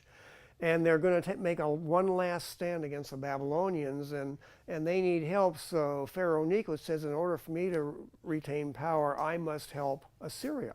So he goes up to Carchemish too. That's his reasoning. Remember, God is bringing him up there. And it's going to be the combined forces of the Egyptian army and the Assyrian army, and they're going to withstand general Nebuchadnezzar. He's the general of the Babylonian armies, okay? So this is, now we're in the year 605, 4 years later. So the Egyptians are actually there for, they garrison Carchemish for 4 years. In other words, they got a lot of time to get ready, right? They're there for 4 years. Necho probably was not there. He probably went back to Egypt, okay? So the year 605 BC was decisive in ancient Near Eastern history. Nebuchadnezzar II, crown prince of the Neo-Babylonian Empire, became commander-in-chief of the Babylonian armies. In the spring, he marched at the head of his assault forces up the Euphrates to Carchemish, and in May and June, he engaged the Egyptians in hand-to-hand fighting within the city. There is no indication that Necho himself was with his army at the time. It was at the end of the Egyptian power in Assyrian Palestine. In other words, that battle there basically decided who was going to be the world power of that day. So Nebuchadnezzar pursued the Egyptians down the Mediterranean coast. You see that in Jeremiah 46. Jehoiakim, son of Josiah, whom Necho had installed as the king of Judah, became a tributary to Nebuchadnezzar, according to 2 Kings 23, 2 Chronicles 36, who, as a result of the Battle of Carchemish, was able to march at will throughout all the Syro-Palestine provinces, once controlled by Egypt, but now Nebuchadnezzar could march at will all the way down the coast. In other words, up now was Babylonian territory. Nobody was strong enough to withstand Nebuchadnezzar and Babylon at that time. So let's take a look at an outline of Habakkuk. Any questions so far? Are you guys finding all this ancient history fascinating and stuff? Okay. How about you? You too? Okay. The book starts off with an introduction. It's a good way to start off a book, right? Introduction. Habakkuk 1:1. So the book starts off with Habakkuk's confusion, which I kind of told you. Habakkuk's saying, he's complaining, why are you not judging the people? And People, the Israelite, his own people, why? See, Josiah is dead, and with Jehoiakim as the king, they are reverting very quickly to their evil ways of occultic religion, spiritual harlotry, which is always concretely, how do you commit spiritual harlotry? You do it through spiritual adultery. In other words, the religions that they had embraced always involved like sexual orgies and stuff like that. That had a real hold on the people at that time. So Habakkuk is confused. God, why are you allowing this to happen? Things are going so well under Josiah. He was ordering people to not do that stuff. In other words, they were putting the Mosaic law into effect. You commit adultery, you will die. So you might want to commit adultery, but if you get caught and it's a death penalty, well, maybe I might think it, but I'm not going to do it. But once the law is no longer being enforced, and that's their desire of their heart, is to commit adultery and all sorts of porneia, the Greek word fornication, what's to stop them from doing it, since now the government is pushing that sort of thing again? In other words, the government is saying, the king is doing it, and this is what he wants the people to do. So Habakkuk is confused. God, why are you allowing this to happen? Habakkuk thought that God seemed indifferent to sin. How could God stand back and allow Judah's sin? God, how could you do this? Have you ever prayed like that? God, why are you allowing this to happen? Okay. So anyway, God's response, verses 5 through 11. God says, God was not indifferent to Judah's sin. He was raising up the Chaldeans to punish Judah. So now, in other words, God says, look on the international scene, look on the horizon. I am doing something, okay? Now Habakkuk has a second question, a second complaint to God, chapter 1, verse 12, all the way through chapter 2, verse 1. Now he says, how could God use a nation like the wicked Chaldeans to punish a more righteous nation like Judah? Wait a minute, They're worse than we are. How can you use them to punish us? That's his next question. God's response, chapter 2, verses 2 through 20. God announced he would also judge the Chaldeans for their wickedness, using a series of 5 woes to describe the Chaldeans' eventual judgment when God was finished using Babylon as his rod to discipline Judah. He says, hey, don't worry. After I use them to destroy you, I'll take care of them. Not going to help you, but just let you know that they'll get theirs too. That's what God was saying in the way we would say it today. So 2 contrasts are made in 2:4. The proud trust in themselves, and that's where he brings up the righteous shall live by faith. It's a contrast. A proud person trusts in himself, but the righteous live by faith. They're humble and they realize that their life is in the hand of God. Now Habakkuk's prayer, chapter 3, verses 1 through 19. He talks about God's mercy. Getting a better understanding of God's judgment, Habakkuk pleads with God to remember his mercy when he is judging righteously. So you think about what he's doing here. Now remember, while all of this is going on, Jeremiah is prophesying and stuff. I mean, all of this is going on, and God is giving kind of like a side message through Habakkuk. Remember, Habakkuk says, God, how can you let this sin continue? God says, I'm raising up the Chaldeans and they're going to destroy you. And then he has another question, but they're more wicked than us. How can you use them to judge us? So that was the second question. And then now God says, hey, I'm just going to trust God. He knows what he's doing. That's basically what the just shall live by faith. So first of all, he says, okay, remember when you're judging us, remember your mercy, you're a merciful God. And remember, what does God do, by the way, in his mercy? How does he express that? He keeps a remnant. He keeps a remnant. In other words, a remnant of people will be saved. If you look at Ezekiel, how does that, very good. Okay. How does that take place? How does God save that remnant? Ezekiel chapters 8 through 10, in the spiritual realm, literally the Son of God is going through and marking his people and says, this one lives, this one lives, that one lives, that one lives. Say all of you here would live, okay?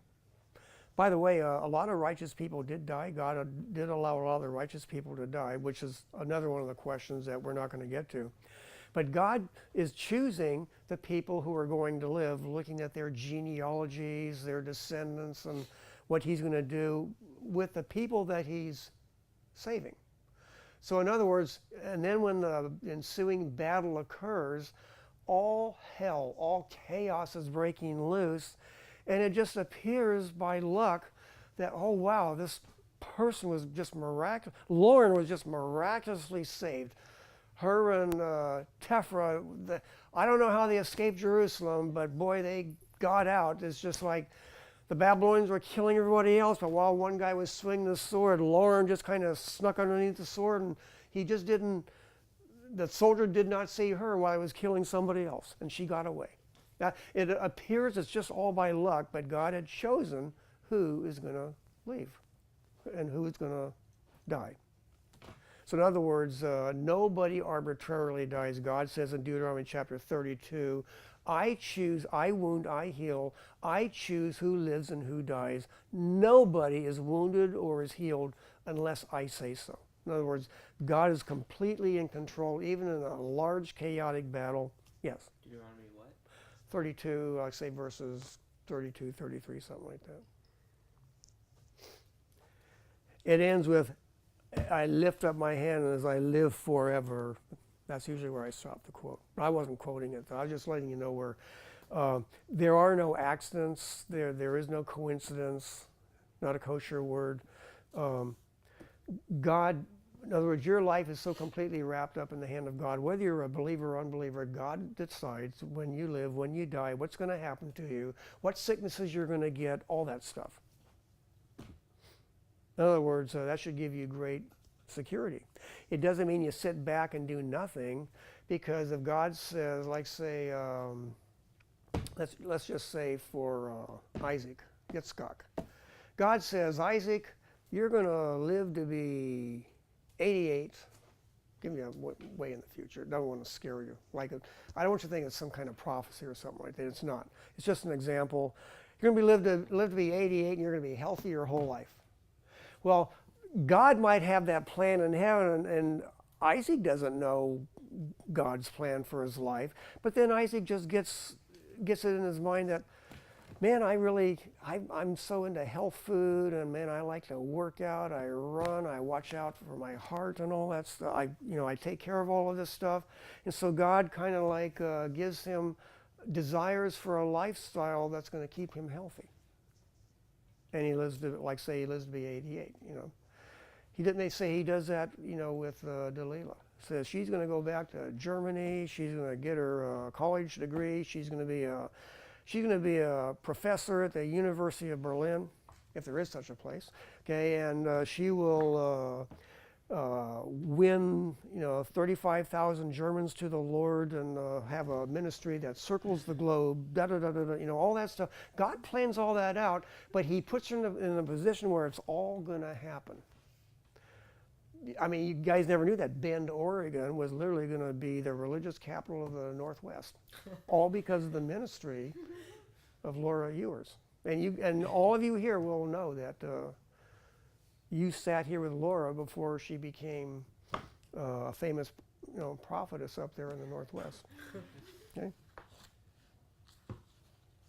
If I didn't choose you, it's because I don't have enough time and I'm just making all this stuff up. Okay? But it's just to give you an idea. God has a plan for your life, okay? And by the way, and you won't miss that plan. You can't, because God is sovereign. And remember what I said about Jonah? Jonah was going to Nineveh. He could go by ship or he could go in the belly of a whale, but he was going to Nineveh, one way or the other. Okay.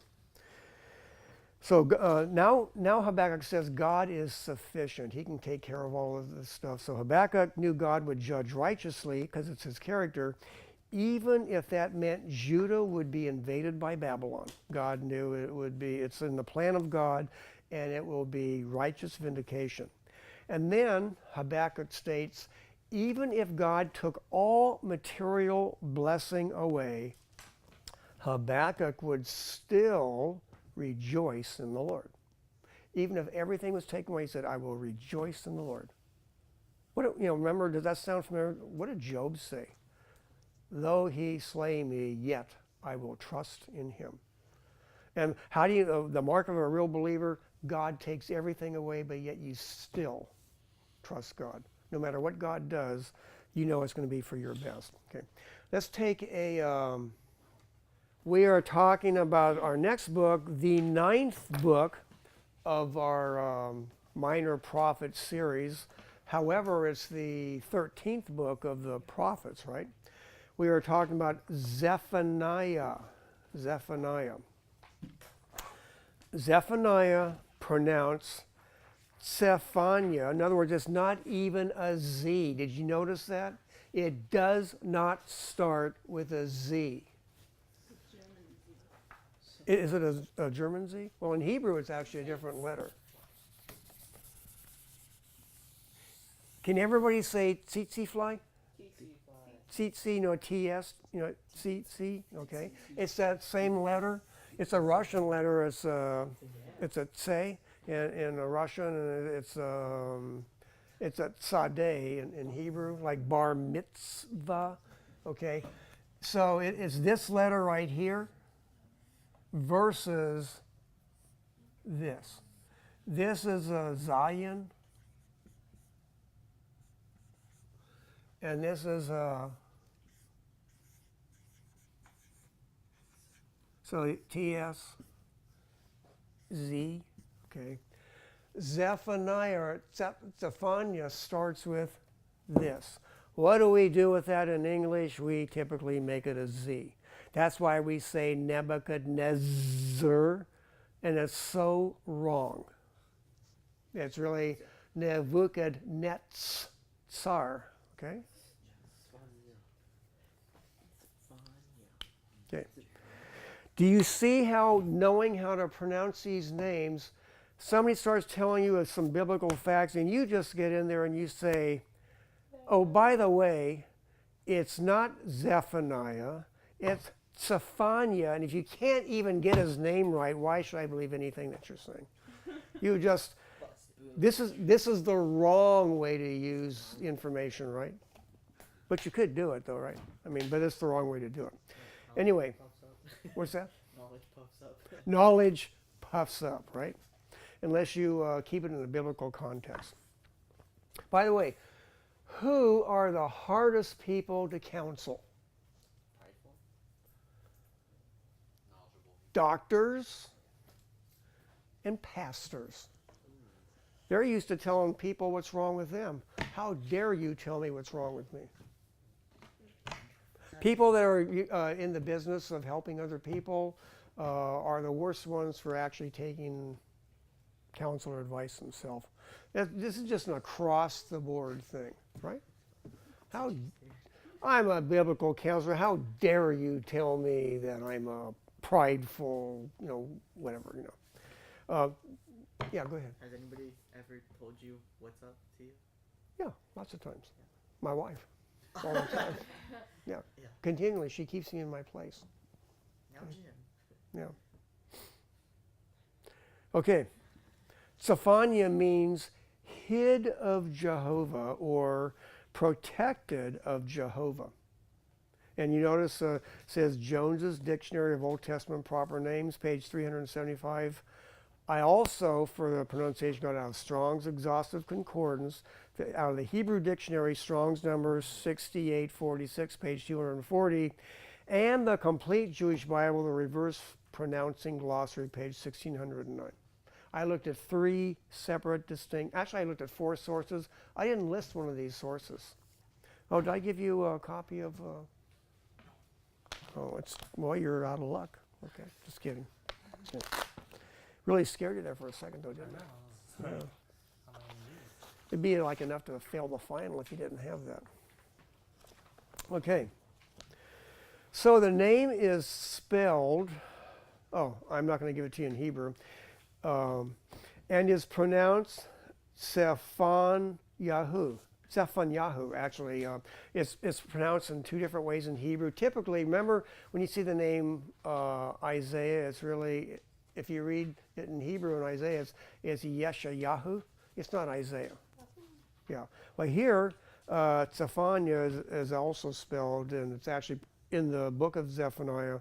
It's pronounced. You see my where it says title and then number 1. The name is spelled. There's a blank space there, which I didn't write it in Hebrew for you guys, and it's pronounced. And I give you the pronunciation.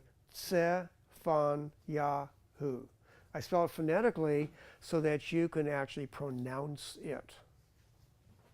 One time in your life, you can never honestly get in front of a congregation or a class or something like that and tell people that you don't know how to pronounce these names, because I have given it to you. So you can't feign ignorance on this. You know. Okay? I have kicked out one of your crutches that you might be tempted to use later on. It's no longer there. You have no excuse, okay? So Zephaniah, so Zephaniah is one of 4 people with this name in the Old Testament. Zephaniah, or Zephaniah, or Zephaniah, is mentioned by name in the Old Testament 1 time and in his own book. If he didn't mention his name, we wouldn't even know that the name existed, because it's the only Zephaniah in the book. Okay. Prophetic facts and the length of the book. Zephaniah is divided into 3 chapters, a total of 53 verses. There are 20 prophecies in the prophecy of Zephaniah. There are 47 prophetic verses out of 53 verses, making Zephaniah 89% prophetic. Tim LaHaye Prophecy Study Bible, page 971. Zephaniah is the 5th shortest minor prophet book. It's longer than Haggai, Nahum, Jonah, and Obadiah. Obadiah, by the way, is the shortest Old Testament book in the Bible. Zephaniah predicts the future day of the Lord, or day of Jehovah. The day of Jehovah, or day of the Lord, is mentioned 7 times, and that's what it's 7 times where the term is used, but it's really mentioned a lot more than that.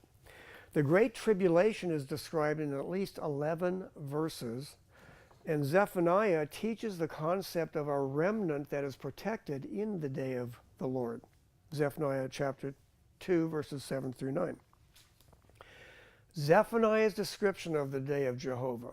So the day of Jehovah is pictured as, and I just broke it down for you, as being near, a sacrifice. It is near and coming quickly.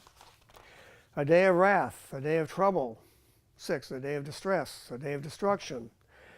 A day of desolation, a day of darkness. Now this is not the D section. Things just happen. Preachers like to do things with letters. Like I had to remember head, heart, hands, home. Head, heart, hands. So you got to remember that. When you're counseling. When you're getting people to do things. Head, heart, hands, home. Notice they all starts with H. Okay. Head, heart, Hands, home. hands, home. Yeah. Head, heart. In other words, it's got to be a part of yourself. Hands, you're doing it. Where do you do it? You do it home. In your church.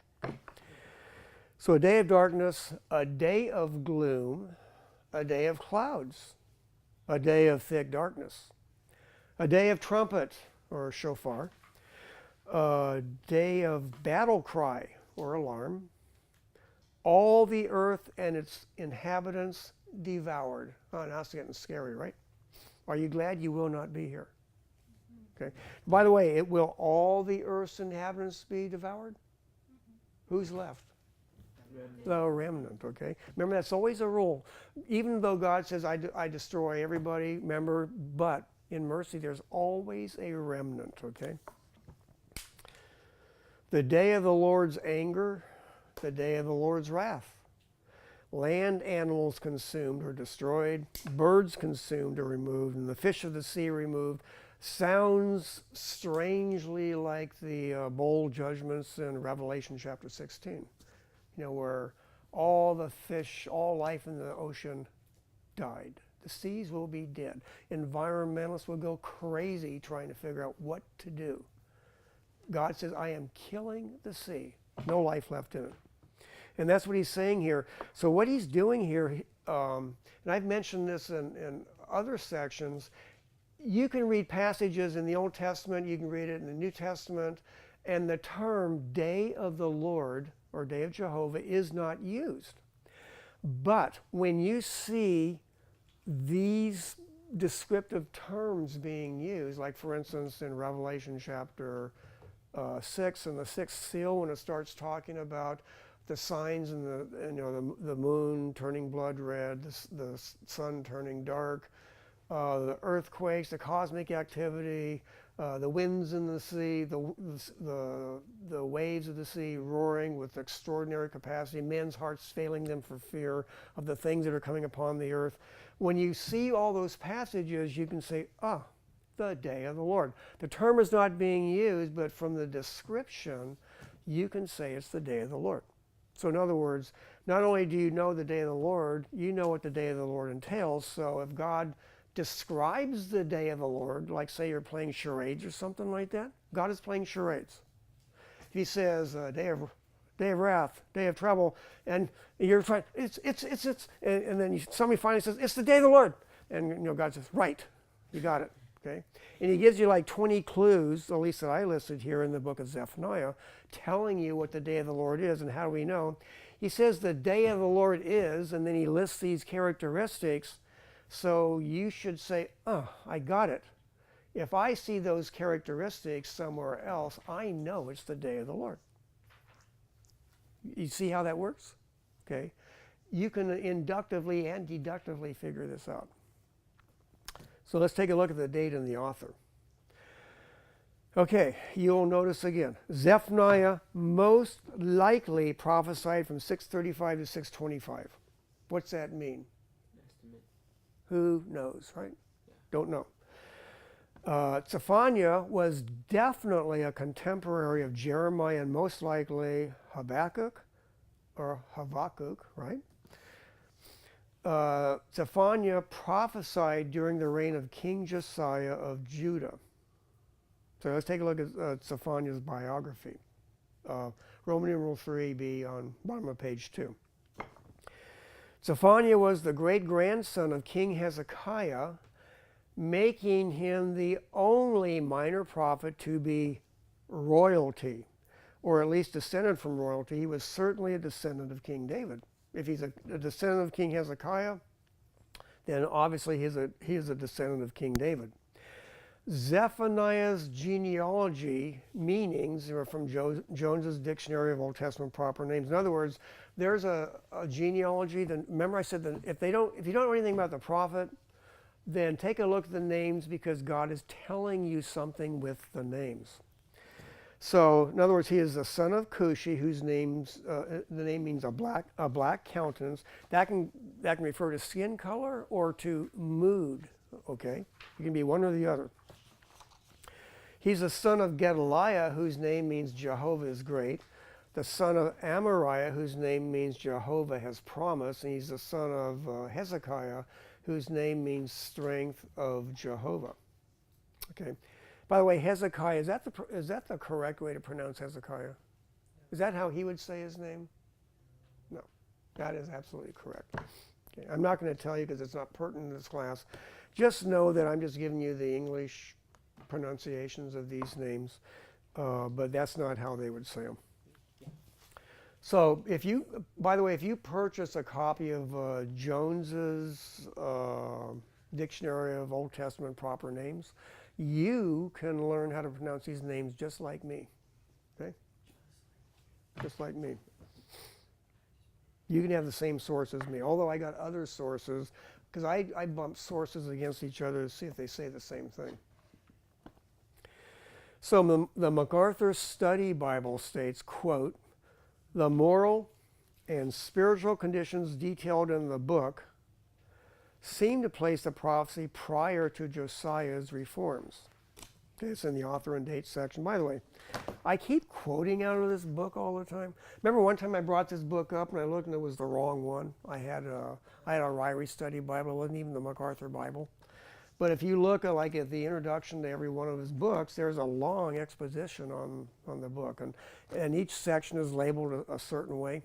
And I grab information there because you'll discover the information, he gives a lot of detailed information in the Bible that you don't get in a lot of commentaries. And it's all right there, okay?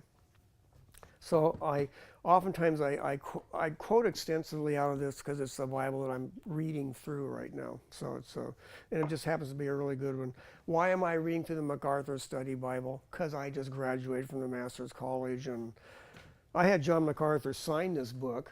He signed it in the front here somewhere. And so I'm going to read his book. I'm going to read all the footnotes and everything. So I'm reading everything, okay? That just shows that I have spiritual heroes too, heroes of the faith. Okay. MacArthur Study Bible states, quote, "The moral and spiritual conditions detailed in the book seem to place the prophecy prior to Josiah's reforms." And of course I read that. It is this writer's contention, and I put Jim No, that's so that you remember 10 years from now was me that said that Zephaniah is used to connect Judah's two greatest kings, Josiah and Hezekiah, who compare favorably to King David. Now, I discovered I'm not the only one who thought this because when I went to Charles Feinberg's book, he states something also. He says, quote, "No other prophet has his pedigree carried back so far. It is not usual in the Old Testament usage to note a man's ancestor beyond his grandfather unless for a special purpose. He was of royal blood and was the great-great-grandson of the godly King Hezekiah." So he's the great-great-grandson of the godly King Hezekiah, and he is speaking during the age of another godly king. And it just so happens that these two kings are, in my mind, they actually compare more favorably than David. David's a standard, but David committed adultery, remember? I mean, the last half of his kingly career went down the tubes, right? Because of his sin. But that's not true for Hezekiah. Now, Hezekiah did have a pride problem when God healed him, but it's hard to rate, but it's hard to say whether it was more serious than David's. But Josiah, you don't really see anything wrong with Josiah. Okay, so I make some connections here, okay? So in the list of names recorded in Zephaniah 1:1, it could be argued that Judah's two best kings are adjacent to each other, and they are Hezekiah and Josiah. Here is what the scripture states of these two men in 2 Kings. And I just pulled out 2 verses so you can see. Hezekiah. It says, he did right in the sight of Jehovah according to all that his father David had done. Now, if you read about any of the other good kings, it might say something like that, but then it'll say, except, and then it'll give a bunch of exceptions for stuff that they didn't do. But there's no exceptions for Hezekiah. He did everything according to all that his father David had done. Josiah, quote, he did right in the sight of Jehovah and walked in all the ways of his father David, nor did he turn aside to the right or to the left. In other words, to me, both times it says Hezekiah was the best king, and it says Josiah was the best king. But if I was just looking at these 2 verses, which is very dangerous to do, just picking 2 verses and forgetting the rest, it says he didn't turn to the right or to the left. In other words, he walked the straight path all the way, not deviating to the right or the left. God says basically he didn't sin. Obviously he was a sinner, but as far as his national policy and stuff, he did everything that God said to do. He did not turn to the right or to the left. And when it talks about these 2 men, they're the ones, they both had wicked sons who destroyed everything that they did. They both had wicked fathers, okay, that they had these tremendous reforms. But both of them decided to go against the flow, against the culture, and they decided to do what God wanted. And they literally changed their nation. They sent missionaries out all over the nation of Israel. In other words, all of what used to be the northern kingdom, they sent out missionaries and stuff. God purposely kept other nations at bay. Assyria, Babylon, and Egypt, while they're fighting for control of the world, they're kind of like leaving Judah sort of alone. You see that? So while that's going on, God is allowing them to, in other words, as they are following the will of Jehovah by instituting the Mosaic Law, God is holding the world powers at bay. Just like he did for David and Solomon, God kept all the other kingdoms of the world weak, while Israel was basically obeying the law of God. When they decided to start disobeying the law of God, God brought in their enemies. Okay. So historical background and setting. Zephaniah, or Zephaniah, prophesied to the southern kingdom of Judah after the northern kingdom of Israel was taken captive by Assyria in 722 BC, and during the reign of King Josiah. So let's look at Josiah. He reigned from 640 to 609 BC. What happened in 609 BC? He died in battle, right? Okay. By the way, if I say this enough times in a number of these books, by the time you get here, you will know what happened in those years, because I purposely repeated things over and over and over again. At least I hope you notice that I've been repeating things. I hope you're saying, I know. Max is saying, he already said that. In fact, he just said it an hour ago. Okay. Except he said it 2 hours ago, and he said it last week 4 or 5 times. Okay. But why am I doing this? Because all the prophets prophesied during the years of the divided kingdom. So in other words, they share the same history. So anyway, Josiah, 640 to 609 BC, he reigned 31 years and died at the age of 39. God said, I will not judge Judah while you are alive. But then, by the way, you're not going to live real long. Okay, if you can see it that way. Would you be bummed out if you knew that you're going to die at 39?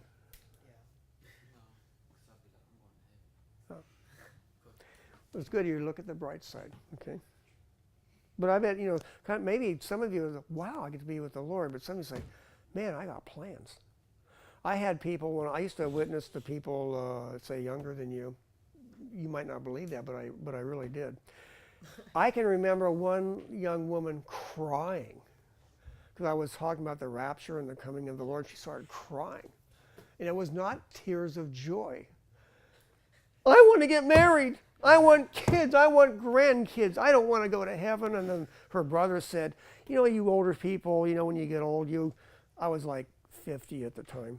And said, you only look to the coming of the Lord when you got problems in your life and you get older and your body starts to hurt and you're not young like you used to be. But when you're young, you don't want the Lord to come back. I mean, you want to experience all those things and then go to be with the Lord, right? You ever been in a church where you look at the little kid, he looks up at the church and he sees the sign in the back and he's looking at all those names and the minister comes up and says, what do you think? He says, what's all those names? He says, well, those are all the people who died in service. I mean, in the military, And the kid just looks inside the church and he leaves the church. Okay. Nobody ever heard that joke before? No. Okay. Oh, I get it. Oh, you get it? Okay. Died in the service? Okay. It's the same thing as, who wants to go to heaven? And like everybody raises their hand except maybe one little kid. And I said, don't you want to go to heaven? Well, yeah, but I thought you were getting a bunch of people to go up there right now. Okay. I baptized somebody one time, and right before I put them under the water, I said, prepare to meet Jesus. It was the wrong thing to say. Okay. Okay. That really happened, So okay? funny. Yeah. Okay.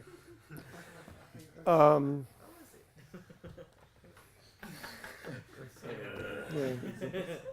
Okay. Did they freak out or? They knew I just said something. It just didn't come out of my mouth the right way. Okay. Could you imagine like Ken Graves doing that? Okay. Yeah, I used to baptize people, marry people, do funerals and everything.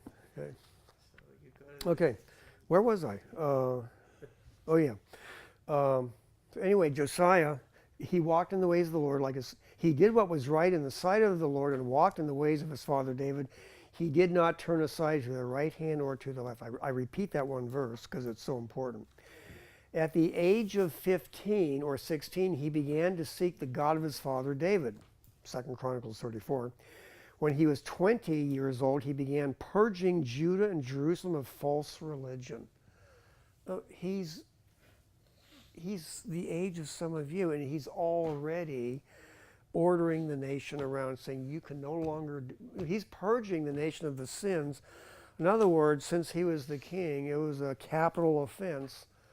I go to jail. If I catch you committing these sins, you will go to jail and you will pay.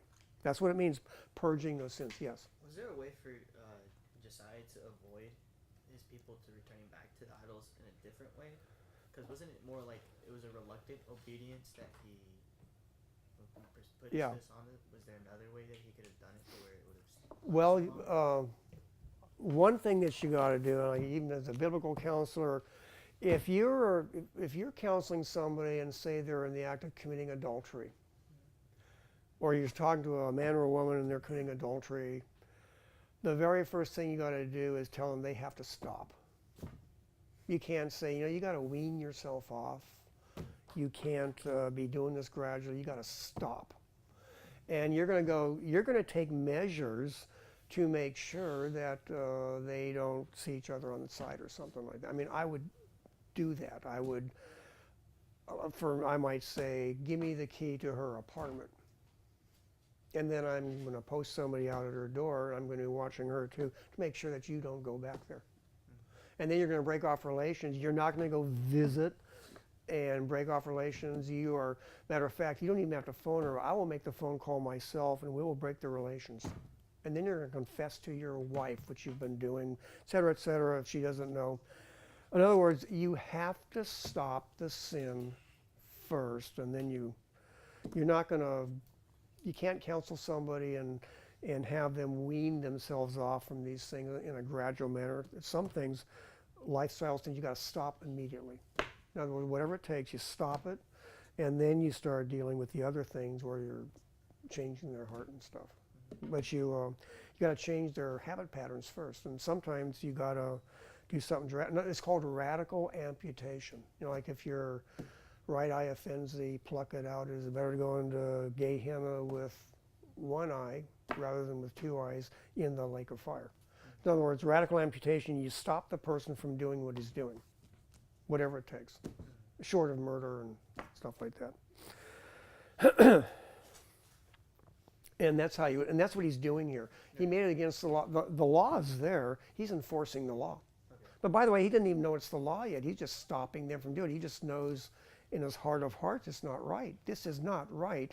He's the king, and he says, you will do what I say.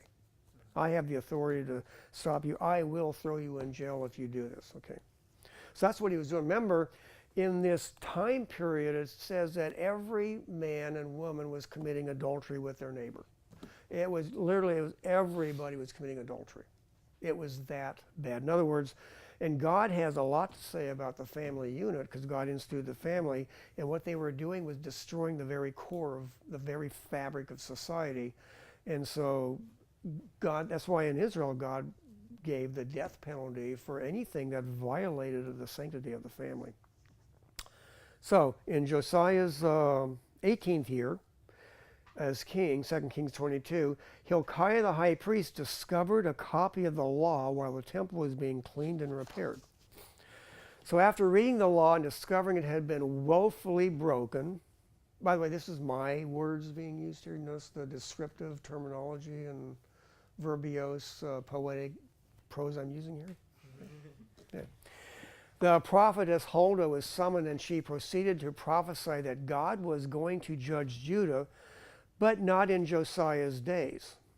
He did his best to restore true worship of Jehovah. In other words, he was doing everything that he could do. Remember, only God can change a heart, but he can institute the laws that God put into effect to keep people from sinning. Liberalism, psychology says today, people are on the edge of a cliff and they look over and they fall over the edge of the cliff. Liberalism says, let's build a hospital at the bottom of the cliff.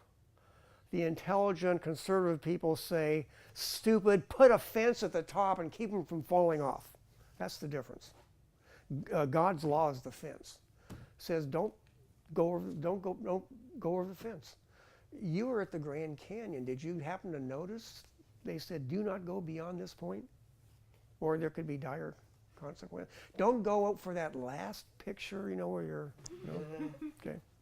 My wife always had this tendency when she was younger, where she was always one of these ones, and like you go out the islands or even around here, she's one of these ones that likes to go clear to the edge and look over. I mean, she has no fear of falling, And I spent, years in the, Eagle Scout safety, years with government, OSHA, safety first and all that stuff. And my wife's on the edge, and it's slippery, and the rock's giving way, and she's still there on the edge, and I'm ready to just grab her and like jerk her back, but she just took years for her to just understand that it's dangerous to be hanging over the edge. Something could happen, a little, it's all it takes, right? Some people don't have that fear, and so like you learn after a while, common sense says stand back, okay? The people that can't stand back, a fence is put there for those people that just don't know better than to hang over the edge to see what's on, see how far down it is and stuff. Okay, so Josiah, remember, he was slain in battle at Megiddo in 609 BC by Pharaoh Necho as the. Have you noticed that Pharaoh Necho all the way throughout my hands is spelled sometimes as N-E-C-O, sometimes N-E-C-H-O?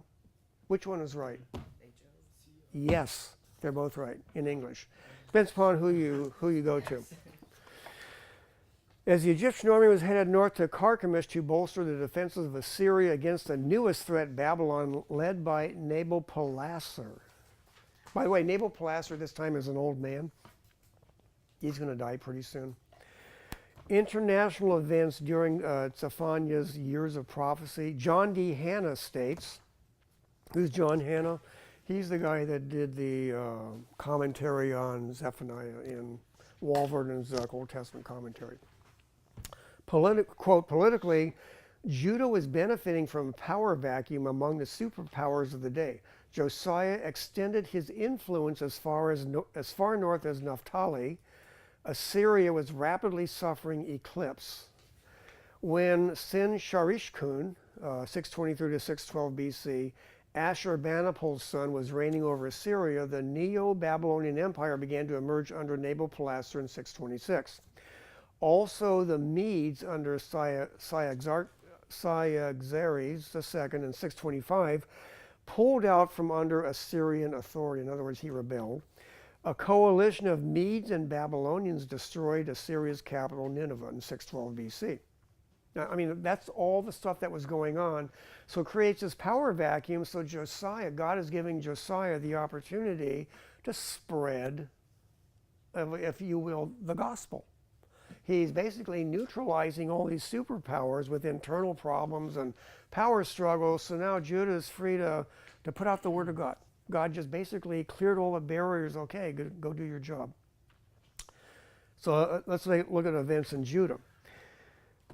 Judah was immersed in false religion that was vigorously practiced during the days of Manasseh and Amon, kings of Judah. In 628, Josiah started a reform movement in which much of the idolatry was purged. About that time, Jeremiah, 627 BC, commenced his ministry, and Judah moved toward independence from Assyria. In the 18th year of Josiah's reign, a copy of the law was discovered by Hilkiah the high priest. Unfortunately, the reform movement was superficial. Going back to your question there. Worship of Yahweh was reestablished, but idolatry was not entirely removed. Both Zephaniah and Jeremiah prophesied to a politically prospering people of coming judgment because Josiah's reform movement still went unheeded. Hey, things are going great. Who cares what you're saying? What can happen to us? We're invincible. That's basically, when things are going great, who needs God, right? That's literally the attitude. Why do you think God sends persecution? Why does he send famine? Why does he send trouble? To remind you that you need God, because you quickly forget. In Deuteronomy, God says, and when you're in the land and you grow fat, living in houses you didn't build, vineyards you didn't plant, olive orchards you didn't plant or cultivate, and then you got the wealth of the nations coming into you, and then you think to yourself that you did this all on your own, and you forget the Lord your God who gave you all of those things. Then God says he starts to judge, because you think it's all because of your efforts, okay? Remember in the book of Daniel, I talked about Nebuchadnezzar's building projects, which are extensive. They were extraordinary, but then he's saying, wow, this city, my hands, my authority, my supervisoral and leadership skills did all of this. Pride, and then God, remember, said God took away his mind, for 7 years. Same thing that happened, didn't happen that way to Sennacherib, but Sennacherib, did the same thing. Tremendous building projects. Remember I said, why did they take all the skilled laborers from all the countries that they pillaged and all that stuff? If you're having tremendous building programs, you need skilled labor. So grab all the skilled labor from another country. So Zephaniah warned Judah that the final days were near through divine judgment at the hands of Nebuchadnezzar. Yet it also looks beyond to the far fulfillment in the judgment of Daniel's 70th week. In other words, the tribulation period. The believing remnant is preserved in the day of the Lord. The Lord would initiate the physical return of Israel's exiles to occupy the land vacated by the judgment of Philistia. In other words, Philistia will one day be a part of Israel. Okay. I want to mention just a couple of things. You got like 6 minutes, and I just want to mention some of the nations here, since we have somebody from one of these nations here. He talks about the coming judgment of. Well, I pick on you a lot, don't I? Okay, that's what you get when your country's name is in the Bible. You get picked on, right? Okay. Coming judgment on Judah. The entire inhabited earth face judgment as well as Judah, especially in the future day of the Lord. So first he talks about coming judgment on surrounding nations. This isn't pretty, but at least you're in league with a whole bunch of other nations. Remember, every nation on the earth is going to be judged in the day of the Lord, but God is going to start with the surrounding nations first, the ones that the people of that day who read the scriptures are familiar with. So Banwer states, Philistia, Moab, Ammon, Ethiopia, and Assyria are targeted by the prophet because of their treatment of God's people. Then he says more judgment coming on Judah. He says a stubborn, rebellious Jerusalem is led by leaders who are pictured as greedy, unholy, treacherous, and wicked. So first of all, God is going to judge the nations for their treatment of Israel. Now God is going to judge Judah itself, and God himself saying the leaders are greedy, unholy, treacherous, and wicked. That was God's assessment of Judah. That's why Nebuchadnezzar came in, and that's why literally God used Nebuchadnezzar to destroy the Davidic line at that point. In other words, terminate it. And basically, the next king after Jehoiakim will be Jesus when he reigns on the earth. Jehoiakim was the last king, this legitimate king to sit on the throne of Israel. There is one person that's used as like the go-between, and that's Zerubbabel. And we'll talk a lot about him next week. He talks about millennial blessing on all nations.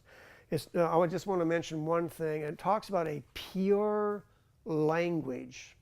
Okay, I have in the note here, because for years I taught, well, obviously everybody's going to learn Hebrew. A lot of Bible scholars, they like to preach that one day we will all speak Hebrew because that's the pure language, but it's not what the text really means. It's not referring to people speaking Hebrew, but wholesome speech flowing from the people's purified hearts. So you can speak German, you can speak English, you can speak Spanish with a purified heart, and you're speaking a pure language. Okay? It's possible in any language if your heart is purified.